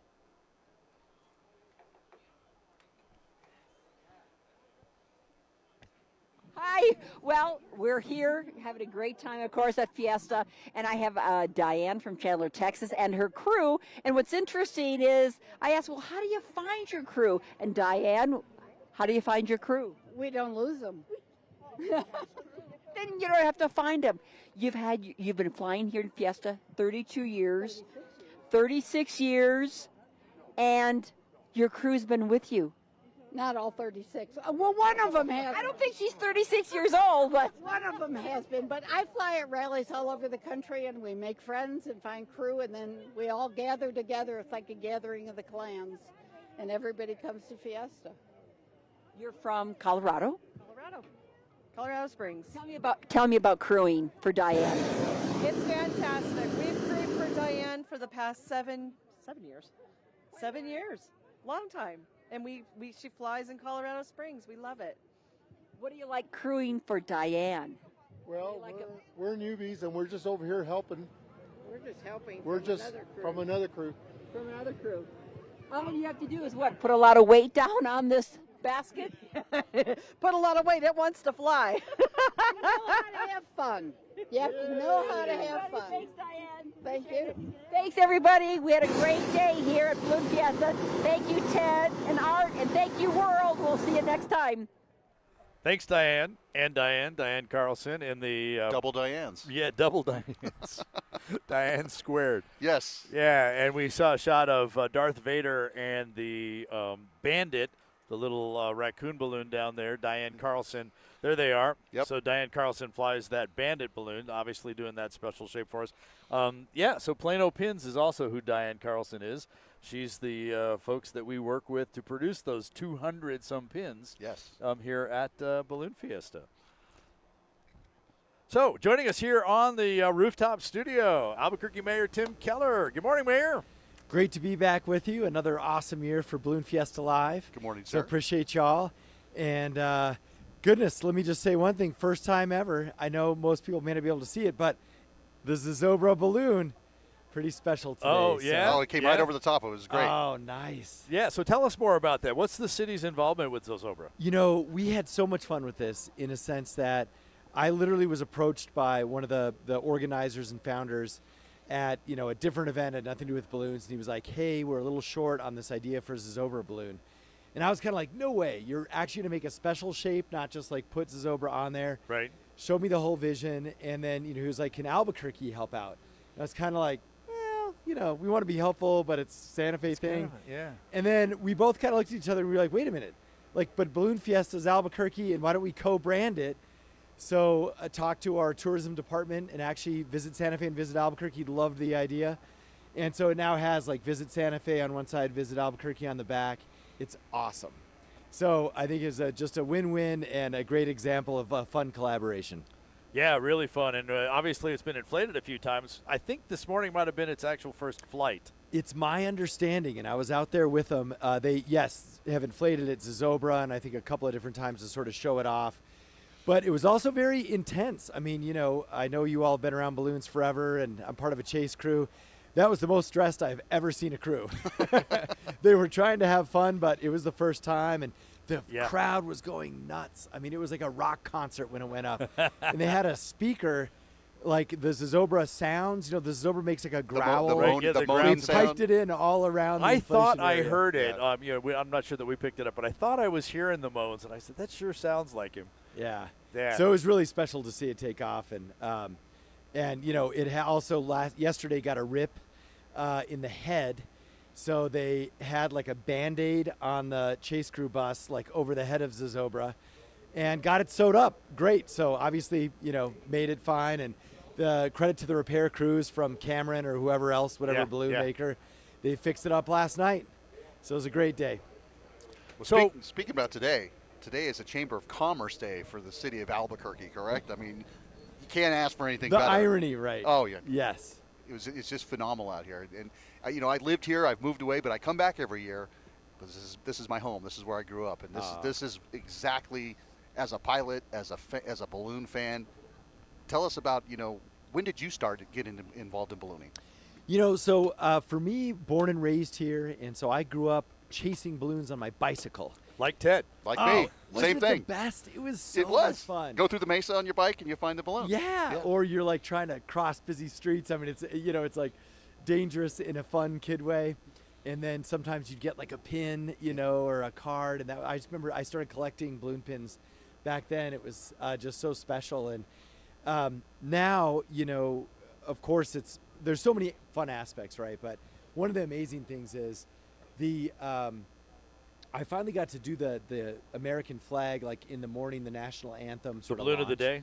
And of course, had never done that before. I mean, I'd seen it on TV and things. That was really special too. I mean, as always, you feel that like American pride, but then you're like, wow, we're in a balloon, and everyone around you is singing the national anthem. That was really cool. That was last year. So many great memories, but just giving you the first and the last. Nice. That's great. So talk just a little bit about from the city's side, from the mayor's office side of Albuquerque. What is Balloon Fiesta? How does that all tie together? What does it mean to the city to have Balloon Fiesta here? A couple of things in general, right? There's some basics, like it's $200 million in economic impact. Right. So, and most of our sort of touristish stores, like around Old Town, they say anywhere between a quarter and a half of their sales are during Balloon Fiesta. So it's a huge deal, especially for folks who work in retail, local retail, and of course the restaurants too. So that's kind of one piece of it. The other one is there's about 800,000 people who come every year. And of course it's roughly half local, half from out of town. So that brings in just hotels and the whole bit. So it's a big deal there. But for us too, it's part of our identity now. And I think we see that, we have like our Native American heritage and our Spanish heritage. In a funny way, balloons are kind of the Anglo piece of that Albuquerque crossroads story. It's sort of what the Anglos have added to, this place. And so it's actually a very cool reflection of, it was started by folks from the labs and things like that. So it is very much tied into the 1950s, 60s Albuquerque transition into a modern city. And so it's just a wonderful piece of the city at the crossroads. Well, we definitely know, as Ted and I both travel around the country and things like that. Where are you from? Oh, I'm from Albuquerque. Oh, that's where the balloons are. That's the very first thing they ever mentioned, Yeah, and then when they find out that we're pilots, then it's a long drawn out conversation. And then when they find out we're the announcers, it's over. Oh, yeah, it's over. Yeah, at least that's good. They're still going with that, not Breaking Bad. Although we love the film industry. Yeah. But the second, it's usually balloons or Breaking Bad. Well, actually, I just had some people in from Toronto, Canada, and they came for the balloons specifically, and then they said, hey, do you know anything about Breaking Bad? And I took them on the tour because living here, I know where all the spots are. So they got the free Breaking Bad Doghouse, etc. Yeah, absolutely.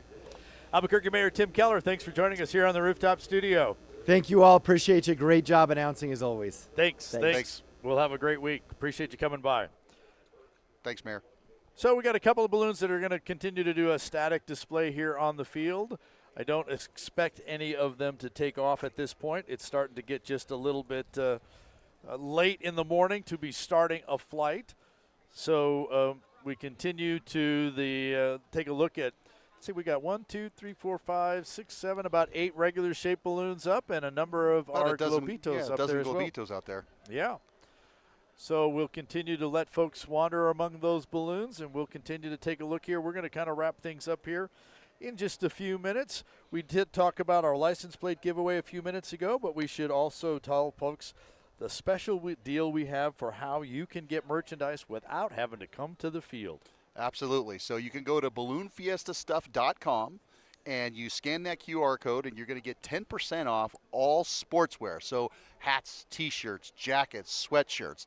You can throw other stuff inside that cart, but that's what you're going to receive the 10% off on. And remember, once you dump all that in the cart, you're going to use, and you have to enter in the coupon code Fiesta24. So let's make sure that you guys get what you get before it's out. This has been the first weekend, and I guarantee you, I walk over there's going to be things that are missing. They're already throwing sold-out tags on the pins anyway for some of them. So let's get out there and go to balloonfiestastuff.com. The QR code will take you there. Yeah, and get your merchandise. And use that code. One time only, but make it all happen.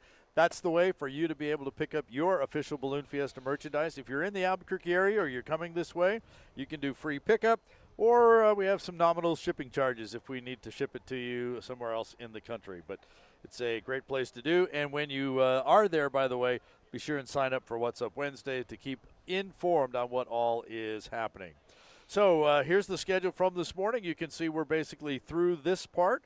This afternoon, or starting later this morning, we're going to have the Fiesta of Wheels car show here on the field. That's always fun. That's always great fun. Some really fabulous-looking cars show up there. The Air Force Academy Band is going to be on the Main Street stage. Our chainsaw carving folks have been carving all morning, and they're going to auction that stuff off. You know, when you drive by there, they've been carving actually probably since I think Thursday or Friday. Yeah, they started, And it is just the most unbelievable, pleasant, that burnt wood smell. Is it's just amazing. Yeah, and their auction is off. And then my favorite time, coming up at 11. Pin trading time. Yes, pin trading day. Yep, it's exactly what it is out there in the group tours tent. We do that again next Sunday. So if you're not here today, plan to be here next Saturday. Sunday, next Saturday. We'll do it again. You may be sitting there all alone on Sunday.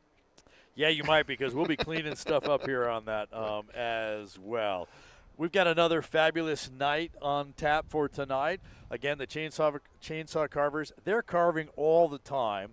So they kind of plan these times to show you their cuts, and then we have the opportunity for those auctions. 5 o'clock, Team Fast Track Skydiving, sponsored by the Accident Insurance Company. They'll bring that 5,000 square foot of American freedom into the field, as well as the Fiesta flag. On the main stage at 5:15, the Noms. That will be a fun little show. And then at 6 o'clock, our That should actually say 6:30, but yes. Okay, 6:30, I'm sorry. No, the screen is wrong. Oh, okay.